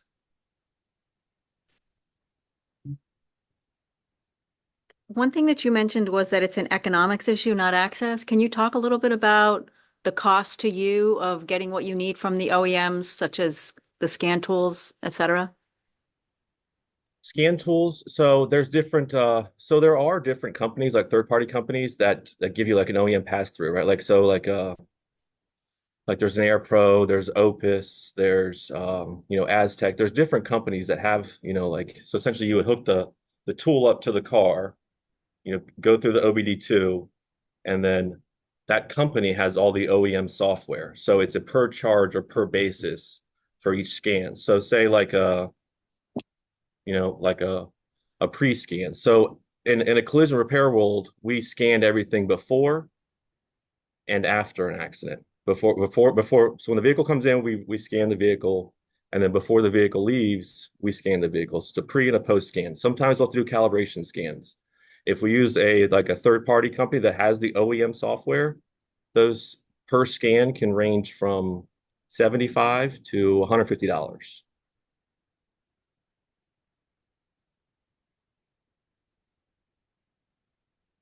Any other questions? All right, seeing none. Thank you very much, Chris. Thank you. Does anyone else have any other independent repair folks to present, or is that it? All right, I'm wondering, does it make sense just to go right into the next part of this? When we do that, so Tommy, I think you brought a couple folks who are going to do a presentation for us. Yeah, it probably makes sense now. If you introduce each other one by one, Brian, then Mike. Parker is actually in person, so Parker, why don't you go first since you're in person introducing yourself? Hi, my name is Parker Swift. I run a company in Boston called Steer. We're a communication platform in the aftermarket. We help repair shops communicate to their customers, create a relationship, create transparency and trust in the aftermarket. If you've ever got your car repaired, you've maybe had a good or a bad experience, but often you lack communication, transparency, and then experience, and we help shops create that and create trust. We are certainly also an innovative company, so we're looking at new technologies and the use of information and data to create that better repair experience. Brian? I'm Brian Romanski. I'm here supporting the Auto Care Association. I'm also the general manager of Connected Vehicle Technologies at ISS. We support all of the leading OEMs in vehicle security solutions. And I'm the chairman of the SCMS Manager. That's a national certificate infrastructure for connected vehicle applications. Mike?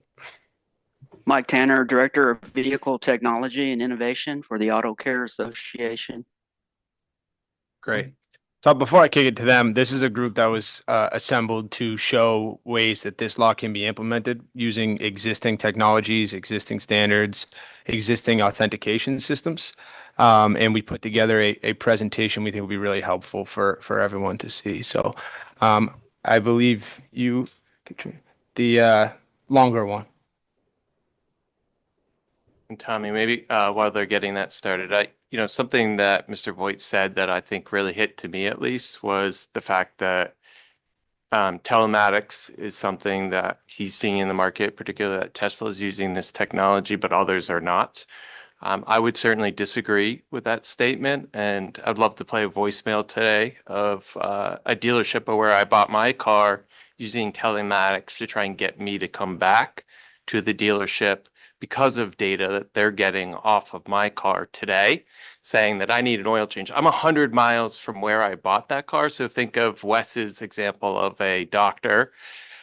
I was born on Nantucket, and if they installed something in me when I was born that they could see data and my blood pressure and everything about me, and then contact me about my body or my health, and other doctors weren't able to see that data, that would give them a competitive advantage to me as a independent shop, not being able to know that my body needed service or needed repair, and I have that today. So. I'm calling from Copeland Chevy about the 22 Tahoe. I got a notice from your OnStar that you are low on oil life, so I'm checking in, seeing if you wanted to make an appointment or if you get it done yourself. I'm 100 miles away from where I bought this car. I don't use OnStar. I'm not a subscriber of OnStar. They're taking my data from my car, identifying that I need an oil change, calling me on the phone. What year is your car, Parker? 2022. And that is something that Mr. Voigt will see over the next 6 years as cars come out of warranty and Chevy continues to contact those customers that purchased the car from a dealership, using that to market to them to get them to come back. Okay. Sorry, we're gonna have them do their presentation. Yeah, Brian, Mike, I know you're on Zoom. I hope you can see your presentation. If so, you can begin here. Excuse me, I can see the presentation. Before I jump into the slides, a couple of points as was introduced. So these slides, this presentation is intended to show one possible path forward where a safe and effective way to enable remote telematic access to vehicle data is feasible. There are others. This is not the only way to do it. I've testified on a few other methods that can be used. Again, this is showing an additional path forward. Also, the slides that I'm going to go through, they're fairly detailed. There's a lot of information on the slides. I tend to go through them fairly fast to get the general story across. Happy to slow down if you want more detail in any one section, or if you want to go back, we can do that. But I think it's useful to understand the overall story first, and then we can dig deeper into any of the details, if that makes sense. If you move on to the next slide, I'll get started with that then. So this presentation is intended to address, as I said, some questions raised around the right to repair, the new laws. Is it technically feasible? Can it be deployed with existing technology? Can it be done safely over a long distance, over, say, cellular connections as opposed to physically close? So again, most of the discussions so far today have been about plugging into a car, getting access directly from it, as opposed to doing, say, diagnosis or monitoring a car at a distance to get one of those, say, intermittent type failures that you may not see when the car is physically in front of you. Also, a question that's been asked is, does this technology or this capability require that OEMs remove any critical safety features? So as you may know, there's a lot of capabilities in cars to prevent attackers, malicious actors from taking advantage of connectivity and taking over a car or changing functionality in a car. And there's concerns that maybe if you enable the remote telematic through or right to repair through telematics, that OEMs would have to remove those capabilities. So that's a question that we'll address. This question at the bottom is about Bluetooth only. So one early suggestion was perhaps for independent repair shops, it'd be acceptable for them to use, say, Bluetooth, which is wireless, but very short range, basically the length of a cable. So it's the car has to be in the shop right in front of you. But maybe with Bluetooth, you could connect without physically plugging in a cable. The concern is, as you heard in the voicemail, OEMs are already rolling out marketing and diagnosis of vehicles that they can do from their data center and reaching out to people. There's a nice demonstration video. We can send you the link to this from BMW, where they show a case where somebody gets a check engine light in their car. They contact the dealership while they're on the road. The dealership does a remote diagnosis and tells them, you can continue driving. We'll schedule the part to be in at a future date, so that when you show up, the part is here. You can show up, get the repair done, because we already know what the issue is, right? We don't need to bring the car in to do a diagnosis. We've already done it. So that's an example of the type of where we're moving to, and the reason for people to go directly to the dealership as opposed to the independent repair shop. Even if they had a great experience last time they were at their independent repair, if the dealership can give me this proactive information and schedule things and plan the parts ahead of time, it's a value proposition you just can't compete with if you're not getting that data. Go to the next slide, please.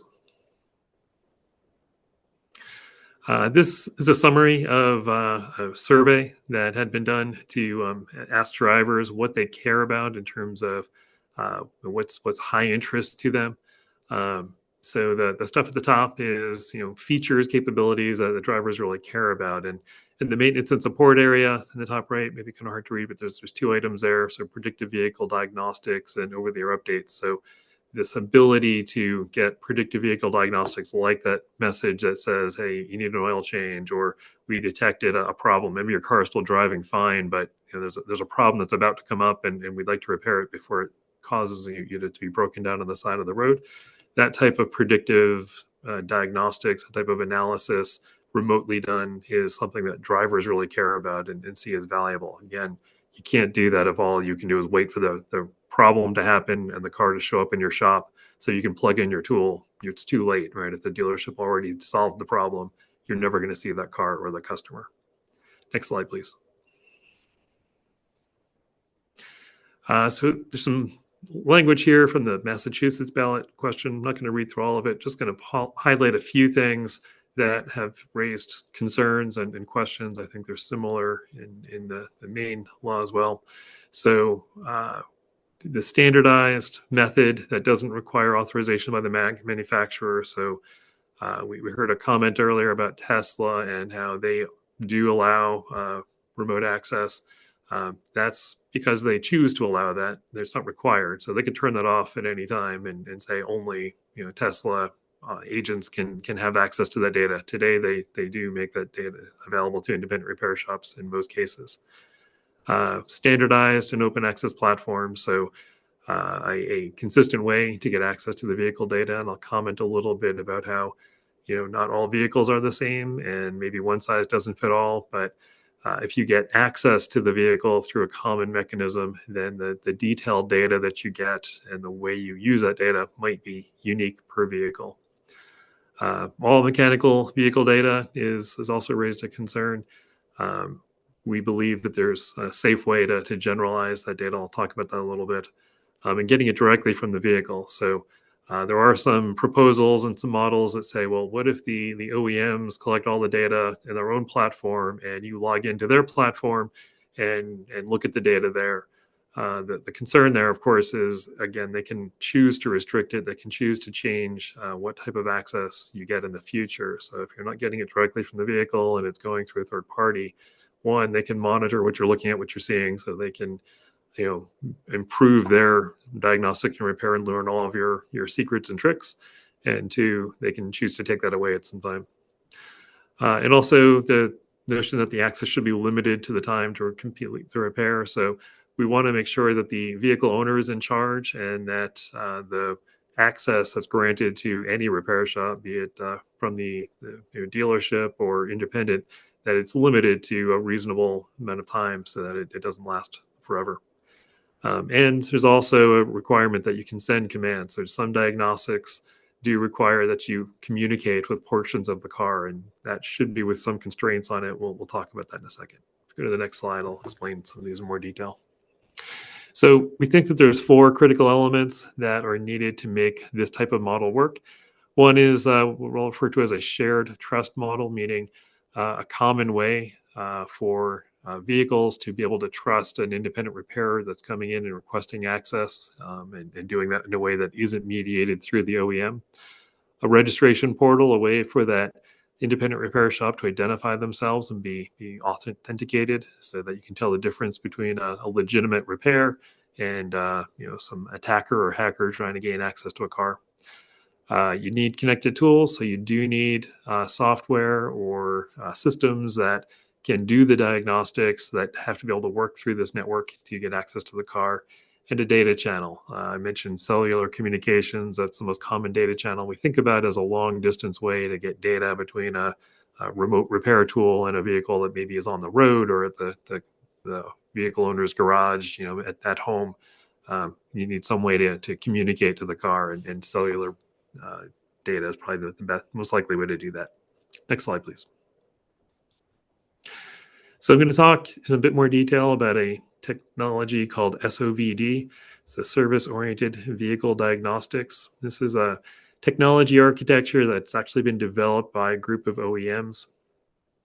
It uses very broadly accepted web interface standards. So basically, it works very similarly to the way you might go to your bank account over the internet, or any other secure service that you access over the internet.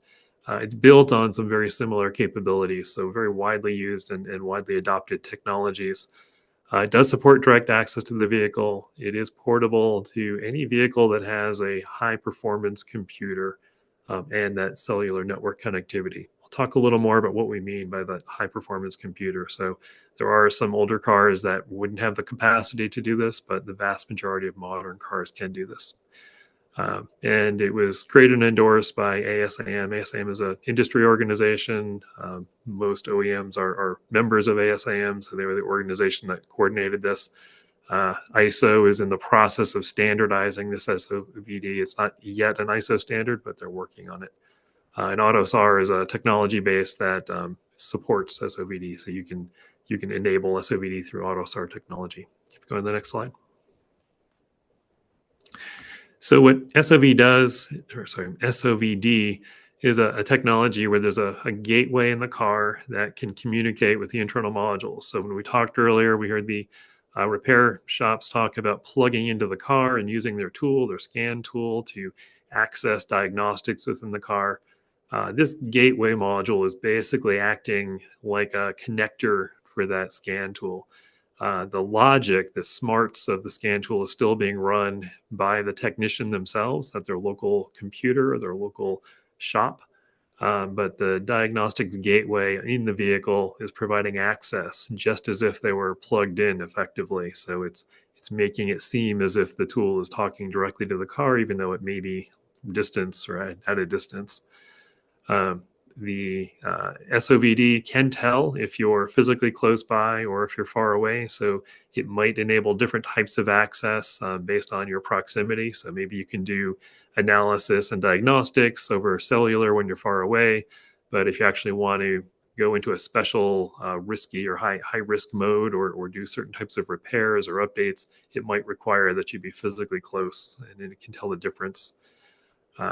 It does have some capabilities to handle things like legacy modules. So not all cars have the most up-to-date software. So there's some older components within cars.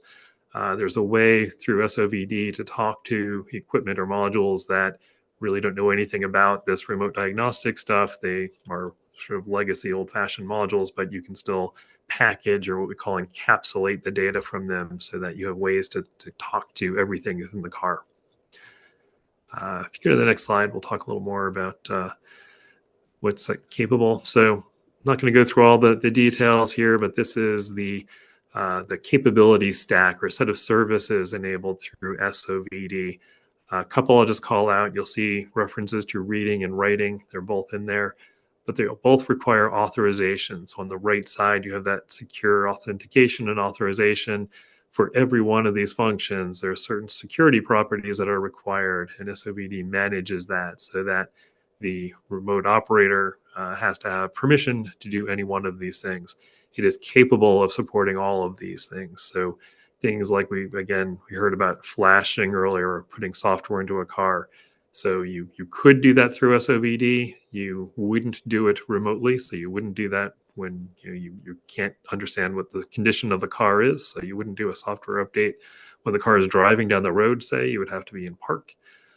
You wouldn't necessarily write to certain critical components while the car is driving, but you can read diagnostic codes. You can get access to diagnostic information. You can communicate with certain components within the car through a two-way interface to learn more about them. And then when the car is in a safe condition and all the right conditions are met, you can access more advanced features like a software update. I mentioned, you see a bullet on there about the legacy module data being wrapped. So again, even legacy modules or older modules that were developed long before any telematics was available, there's a way to access them and interact with them through this system safely. Next slide, please. In terms of maturity, this is not a brand new technology. It is developed in 2022 is when the version 1.0 was published. There is an existing standard that does meet the requirements of the current telematics rate repair laws. And we see some tier one suppliers that are already demonstrating and marketing capabilities to show that they have tools, they have software that goes in the vehicle to support this. I mentioned that there is work being done on an ISO standard to make this a more global standard. However, the existing 1.0 API definition has already been demonstrated to work. So this is not bleeding edge technology that's just coming out of the lab or needs a lot more scientific work or development. It's something that works now, just a process of getting it standardized and adopted.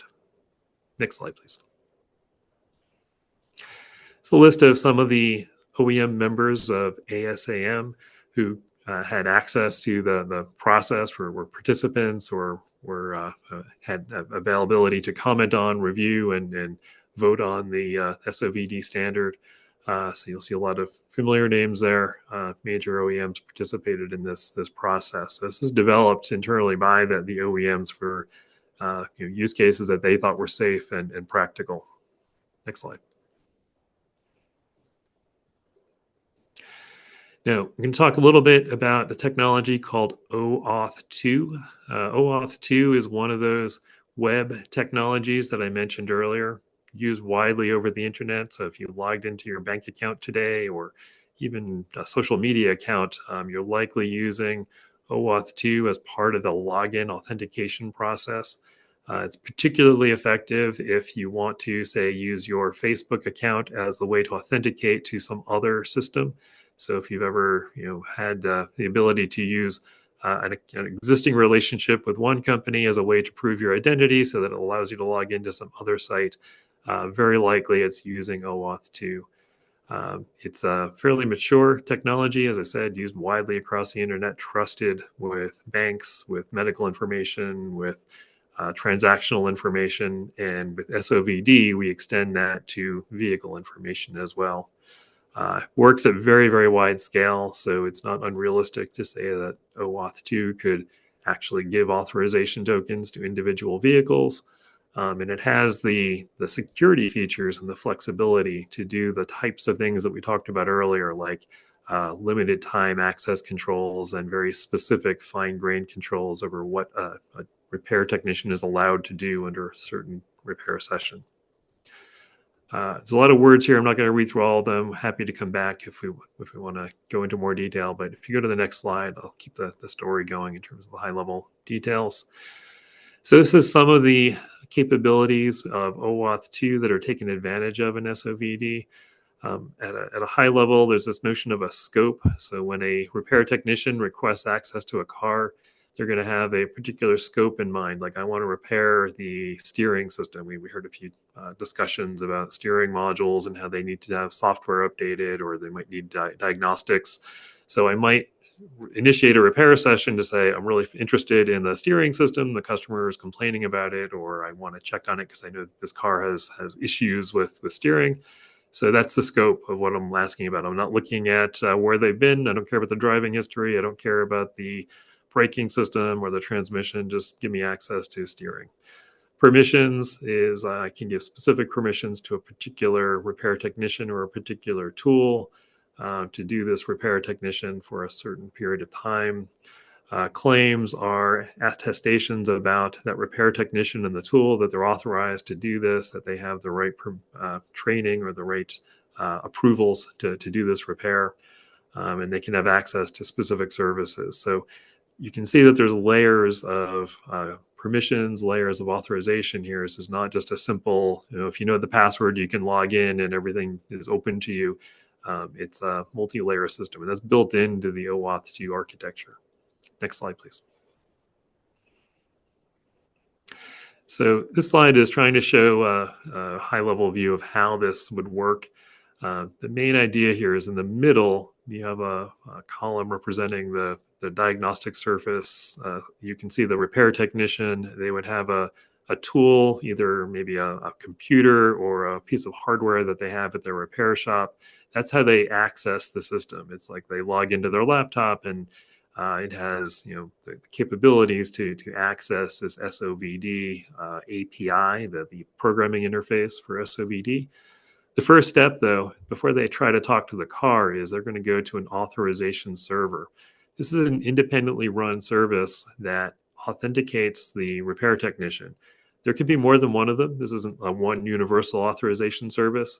But the important thing is it can be completely independent of the OEM. So an authorization service might be recognized by multiple OEMs, might be authorized by them to allow access to their vehicles, but it can be operated independently.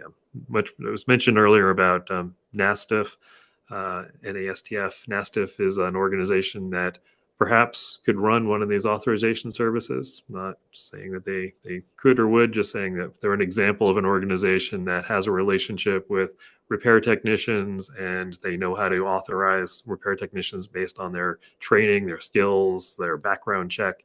So they're an example of an organization that perhaps could do this. There are several others who could be candidates. So I think you can have an ecosystem of a small number of trusted entities that can do this.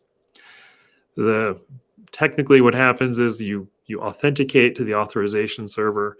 Authorization server creates a token. The token is a set of permissions. So when you go to the authorization server, you say, this is the type of repair I want to do. This is the vehicle I want to access.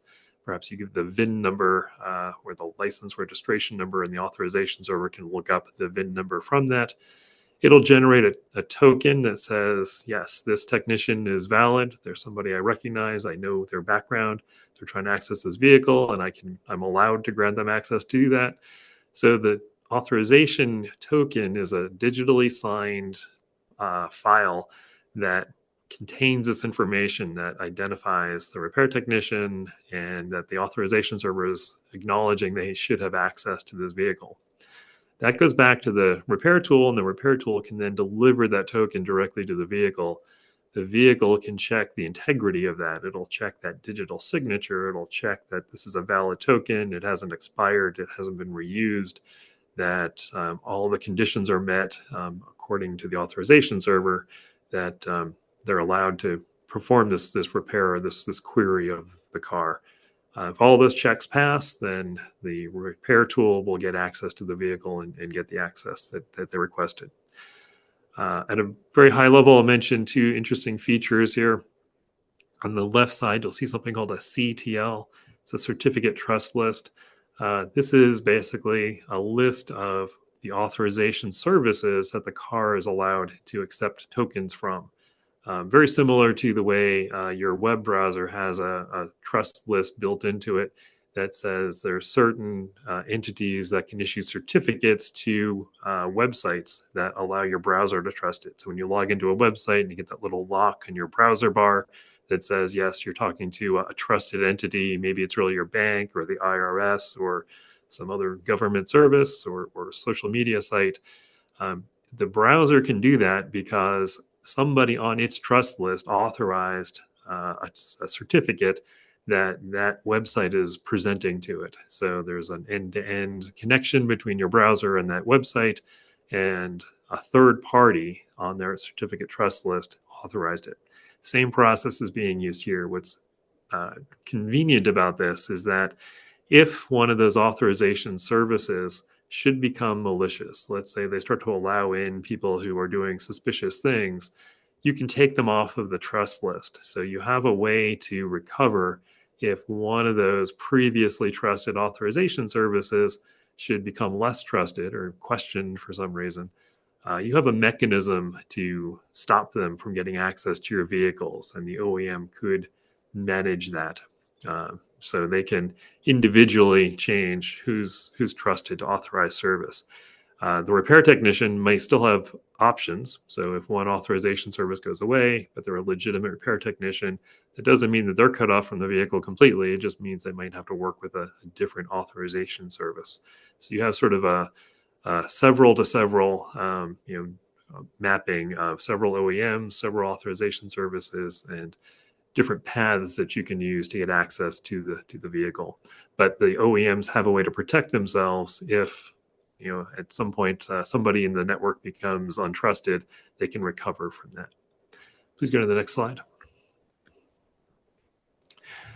Again, I'm not going to read through all these steps, but what you see listed out here is all the steps that happen when an authentication happens. Just reinforcing the idea that this is not just simply a password check, and once you're in, you have access to everything. There's detailed checks at every level of the system that the SOVD system is going to enforce to make sure that this is an authenticated use and they're doing the things within scope of what they're allowed to do. Also remind you that this is time limited, so the token has a limited lifetime. So this gets issued, it gets used for a period of time, and it expires. So there's no concern that if the car gets sold or some time in the future, that repair technician can't just come back and reuse the token. It's got a limited lifetime and it will expire. So it's only for the purpose of this one diagnostic session.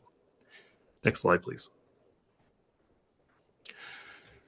Concern is that we want to make sure we protect car owners from attacks. Particularly, we want to make sure that there's no way for some attacker to, do something malicious to an entire fleet or to many vehicles simultaneously or many vehicles in sequence. So there's many protections in this architecture to make sure that that's true. The SOVD, as I already showed, has many different integrity checks, limited time. And worst case, if there's an authorization service out there that has been compromised or is giving away access to bad users, you can revoke them or take them off of that trust list. So there's many ways to recover if there's a lack of trust or a question about trust in the network. So you can protect against any widespread attacks. Next slide, please. I've also mentioned that there's many options for that authentication service. I mentioned Nastiff could potentially be one because they have that strong relationship. Another candidate that's been mentioned is this group called AutoAuth. They provide access to secure gateways today. They have relationships with many independent repair shops who are authenticated to get access to secure functions within a vehicle. That is through a physically plugged in type access like we've talked about earlier. But they could extend their service to work remotely as well. And then down at the bottom, you see some common brands of fairly well-trusted brands who run large-scale networks who could also offer services like this, particularly if you want to enable individual car owners to be able to authenticate or log in and approve a repair shop to come in. It would be convenient if they could do it through, say, an existing Amazon account or a Facebook account or all of these services use OAuth 2, so they can become participants in this. They can authorize access to vehicles. Next slide, please. This is a architecture diagram. A couple of key things to notice. You got that SOVD gateway in the middle. I mentioned earlier that the way this works is that the SOVD technology resides in this high-performance gateway. So when a remote request comes in, it talks to this gateway device, and the gateway then routes that request to the appropriate parts of the vehicle. There's a couple of important things. One is in the bottom right, you see what's called a classic ECU. So I mentioned earlier that you don't need the whole car to be up to date with the latest technology. You can have some legacy equipment in the car, and you can have ways to talk to them and do repairs on classic components within the car. So SOVD accounts for that. The other thing is that you can have firewalls and gateways. You can have restricted networks within the vehicle. As I mentioned again, when the repair technician authorizes or requests their authorization to the vehicle, they're going to identify what type of repair they're doing. So the token can identify what they're given access to, and the gateway can enforce that. Existing controls within the vehicle can still be in place.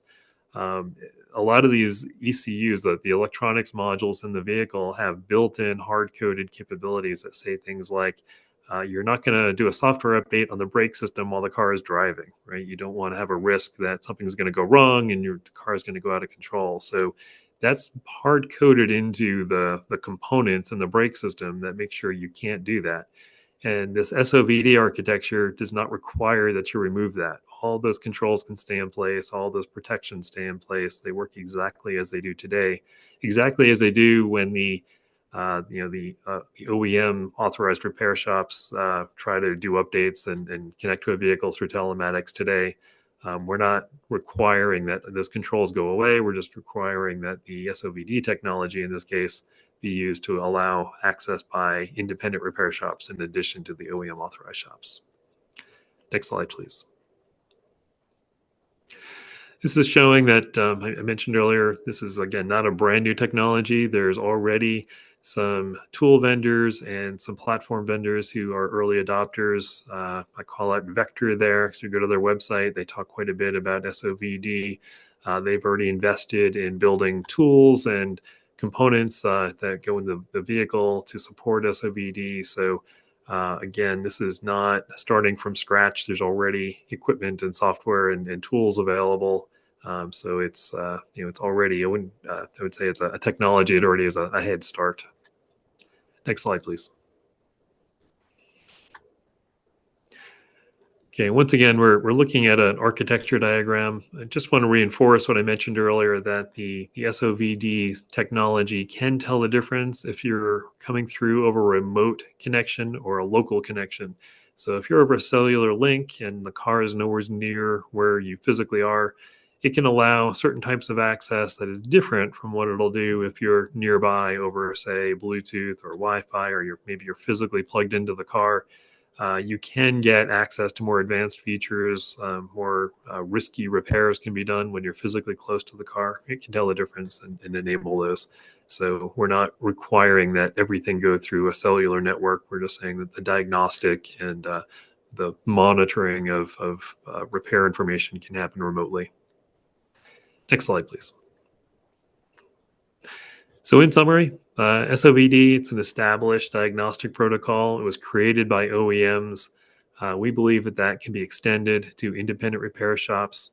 It has those 4 elements that we talked about earlier. There's a trust model built on OAuth 2 that allows us fine-grained access controls with time limits. There is an independent registration portal, so it doesn't have to rely on the OEMs granting access. You can have multiple independent agencies that can create accounts with independent repair shops and do that. You can have connected tools that can talk directly to the registration portals and to the vehicles. And you can have a direct channel, say over cellular, that allow those repair tools to have direct interaction with the vehicle, not relying on the OEMs or an intermediary that blocks their access or ability to take action. It's just as long as they're authorized, they can get a direct access to the vehicle. With all those controls in place, I believe SOVD can safely enable remote diagnostic and also nearby repairs of vehicles. With that, happy to take any questions you have. Brian, I just have a question. So the way the main law is structured, it only requires car manufacturers to give telematics access to owners and independent repair shops if the vehicle is sold with a telematics system already.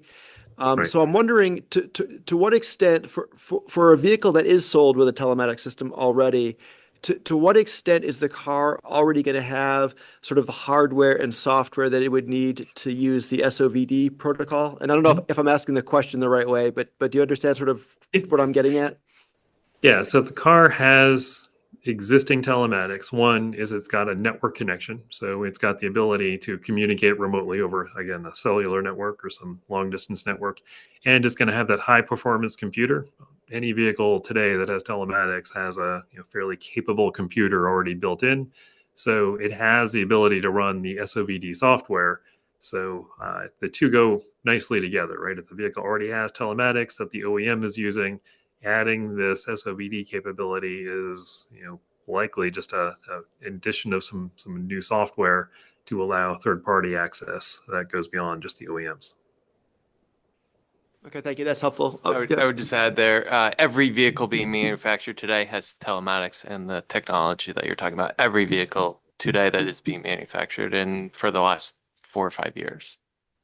If I could jump in real quick also, what we did was we took the Massachusetts law, which maps pretty closely to the main law, and we derived and the DOT's issues that they had brought up, and we turned those into technical requirements, and that's how we got to where we are on this. This is one solution. It's actually at least one other solution that we're aware of that could also be pitched. But one thing that I'd like to clarify is the standardized platform word that is used. I think that standardized platform, the platform I think that word was chosen for a legal word rather than a technical word. It doesn't map well into the technical world. System, I think, is the proper word to use inside the technical world, and because all these functions exist as a logical entity rather than a physical piece of hardware. So what's described is a bunch of functions, which SOVD also has those same functions, that creates this standardized platform. It's not a physical device. I have a question for Brian related to the trust list concept. What are your thoughts on whether all commands available when you're physically present at a vehicle should be possible to run when you're remotely distant from the vehicle? Yeah, I think the decision should be specific to the type of repair being done. So I would not support a model where anything you can do through, say, a wired connection today should be equally doable through a telematic or remote connection. There are some things where, having physical access to the vehicle, you can enforce or observe certain things that you simply wouldn't notice or see remotely. So I do think there should be some restrictions on what you can do remotely. So yeah, there are different, and that's why I stress that SOVD can tell the difference of are you nearby or are you far away, and it can enforce certain policies based on what type of access you have. That makes sense to me. As the main bill is currently written, it would require the manufacturer to make all repair commands that are possible to be run locally, but they must also be possible to be run remotely. And that's one of the portions that I think we need to address. And it sounds like you would agree with that. Yeah, I would say that there's some practical controls that I think you should put in place if you're remote. Yes. I would just add, this already exists. The data is already being sent from your vehicle. The OEMs are already using the data. We're not asking for anything that doesn't already exist. Or your vehicles out here in the parking lot are sending data, and we're only trying to get access to what I get that SOVD is not asking for more data, but the bill is asking for more data and more commands. So that's one of the portions I think this working group needs to make a recommendation back to the legislator to change that wording. Brian, where does it say that in the bill? In section 6, where it says access must include the ability to send commands to in-vehicle components if those commands are needed for purposes of maintenance, diagnostics, and repairs.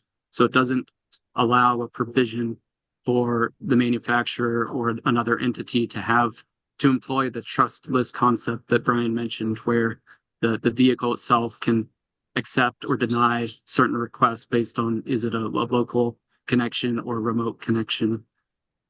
And is that a safety issue that you're talking about, or is that a command issue? it's for sure a safety issue. Like if I am remote from a vehicle and send a command to reset a controller as the vehicle is driving, that could cause a safety hazard. So it just shouldn't be possible to run certain commands. And I'm not talking about possible for the dealership gets to do it, but the independent repairer doesn't get to do it. It's no, look, nobody can do it. It's just not, it doesn't exist within the protocol, and the vehicle rejects it based on this trustless concept. But right now, like that specific sentence I see is problematic in the bill. I have a question I was hoping to get some clarity on. So I think I understand, after some clarification conversation we just had, what your system or platform proposes to do. It's actually two questions. One, because I think I just didn't fully understand. It sounds like the authorization component is done by somebody who you can choose, right? Do I have that right? Yeah, there would be a small number, but a collection of authorization services that would be trusted by one or more OEMs to allow access to their vehicles, but they'd be independent of the OEMs themselves. Okay, thank you. And then my second question was a little more hypothetical. So you read us that voicemail from the dealership that you purchased your vehicle from and formed a relationship with them, and they sent you that information. With your specific example of, hey, you're getting low on oil, come by, get an oil change, I'll give you $100 off or something. And you sort of indicated that is something that there should be a level playing field, that all, independent repairers or auto parts manufacturers should be able to provide that service. How could that be done without pushing out the lifetime diagnostics from the vehicle to essentially anyone who wants it? No, I'm saying the independent repair shop that has a relationship with me. So I get my oil change at an independent repair shop, but my dealership is contacting me, telling me I need an oil change just for the fact that I bought the car there. But the independent shop where I actually get my service isn't able to get the same access to that data and notify me of an oil change. They have to put a sticker in my windshield that gives me a date to which I come by. But because I have a new location of my home and my work, I drive a lot further and I need the oil changed a lot quicker than what the sticker in the windshield's telling me. But the dealership only knows that, not the actual place where I got my So oil just to changed. follow up, so you're envisioning something whereby your independent repairer that you go to, Yeah. you've essentially given them somehow you've authenticated them as a user. for your Exactly. I vehicle. say, hey, I would like to share my data. And I would actually like to know everyone who has access to the data of my vehicle. So I would like to say, hey, dealership, I bought my car from you, but I don't want you to access my data any longer. Or, hey, independent shop, I actually didn't have a good experience. I don't want you to have access to my data. And so I'd like to see, like on my phone, who gets access to my data and be able to manage for whom is able to see that data. Thank you for that clarification. Other questions? I I've just got- want to ask, Parker, something you said about every vehicle sold in the last couple of years has telematics systems now.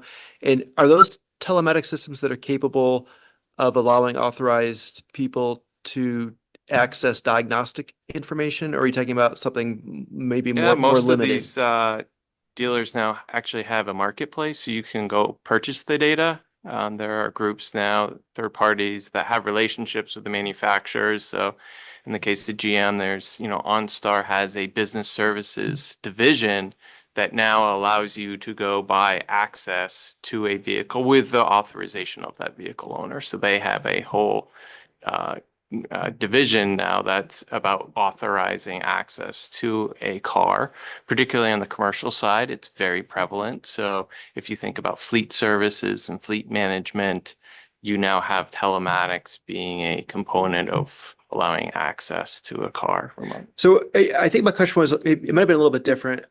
We've heard sort of maybe some conflicting things, or maybe not conflicting, but just some different points of view about the extent to which, car manufacturers. So like we've heard, like, for example, for Tesla, that, an authorized person can go onto the Tesla app and diagnose potentially the car remotely in the customer's driveway. Are there Are there other manufacturers that you're aware of that are currently selling vehicles with that kind of capability? Yeah, so I mean, GM, I'll use that example again, but GM has actually built a data services component now where they can predict when you need an oil change, predict when your battery is going to fail. So they can tell you within 2 weeks, hey, your battery is going to die. You need a new battery. So it's not that your car doesn't start anymore. It won't start in the future. And so this idea of predictive maintenance, predictive service has become a huge component to how you're able to talk to a vehicle owner. So in getting that data real time. And there are people building, like myself, building software platforms around data. And so you can go and actually get the raw data yourself and build a service around, giving a fleet predicting that a Goodyear has done some work on a tire puncture. You actually have a nail in your tire and you have 6 hours left before you have a flat tire. And so you need to get a tire service or you're going to find yourself stuck on the side of the road with a flat tire. And so I think you're asking, Chris, like what model year does it start to really become like, hey, this telematics system is in full force? Yeah, well, I think my question is just that I think we sort of heard that even though like telematic, like diagnosing cars remotely is probably the wave of the future, that we're really only seeing it with Tesla right now. We saw the video of BMW, but it sounds like BMW, at least in the US, isn't doing that yet. So I guess my question is, to what extent are there car all the manufacturers? manufacturers. Literally, they are all involved in using telematics data today. Some of them are just working with insurance companies and selling the data. Some of them are actually building products, like GM has a whole product service, but there are marketplaces now where you can get Volvo, BMW, Mercedes, all the GM vehicles, Ford, you can buy access to that data today. They have a product that is allowing a third party access to the vehicle data through telematics. I think a point of clarity, Are they Chris, using- too. Tesla's not the only one that has remote diagnostics. They're the only one that just created a brand new platform to allow independent repairers to remotely diagnose it. So remote diagnostics isn't just about And there every is no one in the new vehicle. independent market that has access to that data other than going through someone that is purchasing on their behalf. But they So don't. for the groups that are utilizing that remote telematics data, are they utilizing SOVD today, like the dealerships and other entities? Some maybe. We don't have detailed information on the architectures that they're using. Since the OEMs created SOVD, it's plausible that that's already in use. We don't have detail. I don't have details on who's using it or not. And you mentioned how SOVD is an example of a framework for thinking about like the roles and functions of different software components, and that there are other examples like SVI come to mind, or ISO 20077, or these other frameworks. Yeah, 21177, yeah. Yeah, thank you. And much of your the slide presentation was very good. Thank you for sharing it. It focused on the authorization workflow, which I think is very core to this bill, and that it's leveraging OAuth 2.0 to do so.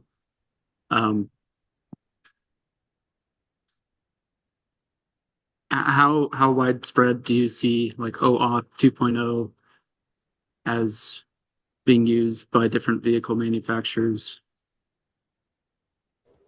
So, as I mentioned, OAuth 2.0 Let me is ask a different question. The OAuth 2.0, it sounded like it was fulfilling the bulk of the responsibility to authorize and authenticate the users. Is that right? yes. And the rest of SOVD is more about how internal to the vehicle, like different software applications manage functions and make different commands available.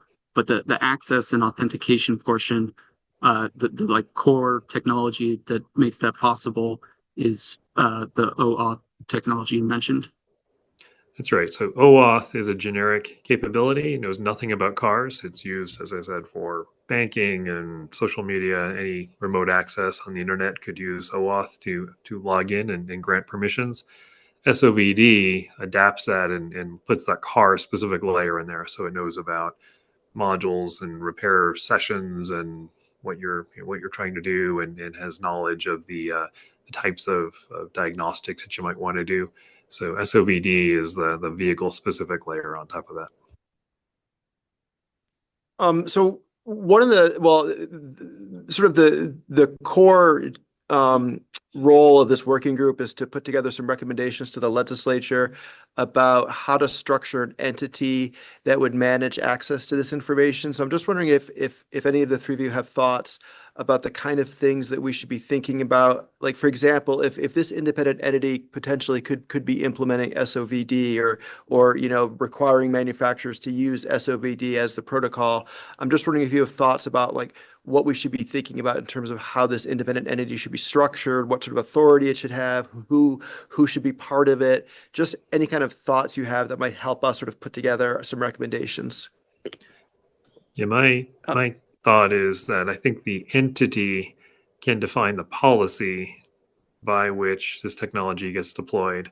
So the entity might choose a technology like SOVD versus SVI or other options that are available, might define who gets to be an authorization agent, like what requirements do they have to meet for somebody to be allowed to authorize access to vehicles. So those types of policy decisions, I think the entity can make. I don't anticipate that the entity is operating the technology or the entity is the long-term and deeply engaged in day-to-day operations. I think they're setting policy, defining who's authorized and why, and what requirements they have to meet. Do you view SOVD as a policy? Like, to me, it seems like a very specific technology, and that there are other technologies. So I would actually view the entity as identifying the policy that like the information has to be equally available, and perhaps that the authorization or authentication mechanism, maybe it goes so far as to state that OAuth 2 is a trusted method to handle the mutual trust concept that you had.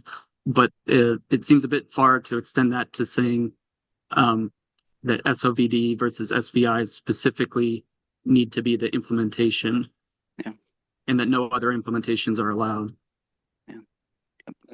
I would say, Brian Boggs, that the policies should define the technology almost, right? You define the policies and then you try to, just as we took the law and other concerns and generated and created technical requirements. I think you establish policy and then fit the policy into to a technology that supports that, and you may reach to a resolution that that gets you down to SVI is the only solution at that point, right? Because it has higher resolution certificates like 1609.2 certs, right? That will allow you to only do specific tasks based on your certification and what's authorized, all those types of things. And so I would focus on developing the policies, as Brian Romansky said, and then see where that leads you to a solution, rather than trying to work it backwards based on a technology. Defining policy, that's the wrong way to go at it.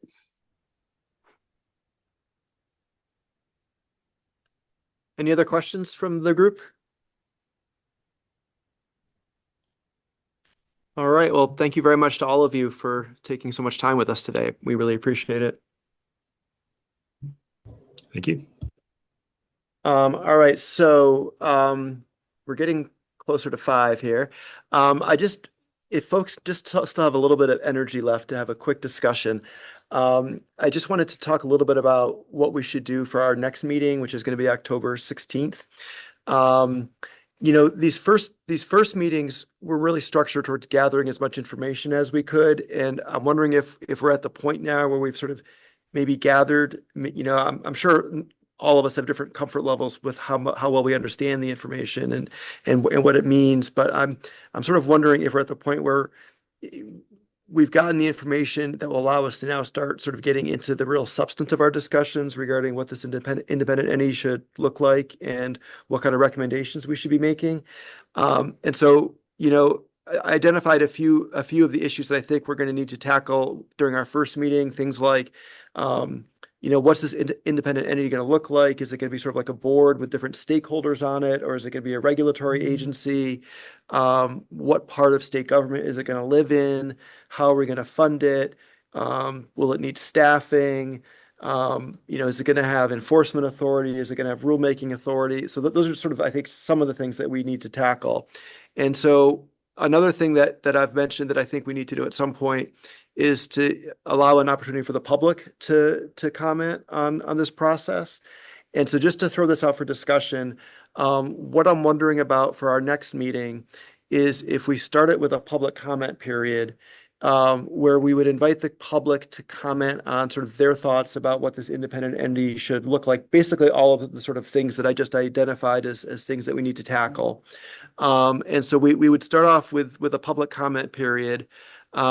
I'm thinking that we would probably want to just at least on paper impose some sort of time limit on people's public comments, although that wouldn't preclude us from asking as many questions. If we get someone up here who's offering comments that we really think would be a good resource, obviously we could ask questions as long as we want, but I also just don't want to be in a position where we have a lot of people who have a lot of things to say and, we're taking a lot of time on that. So I'm thinking maybe we want to impose some kind of time limit, like 5 minutes or something.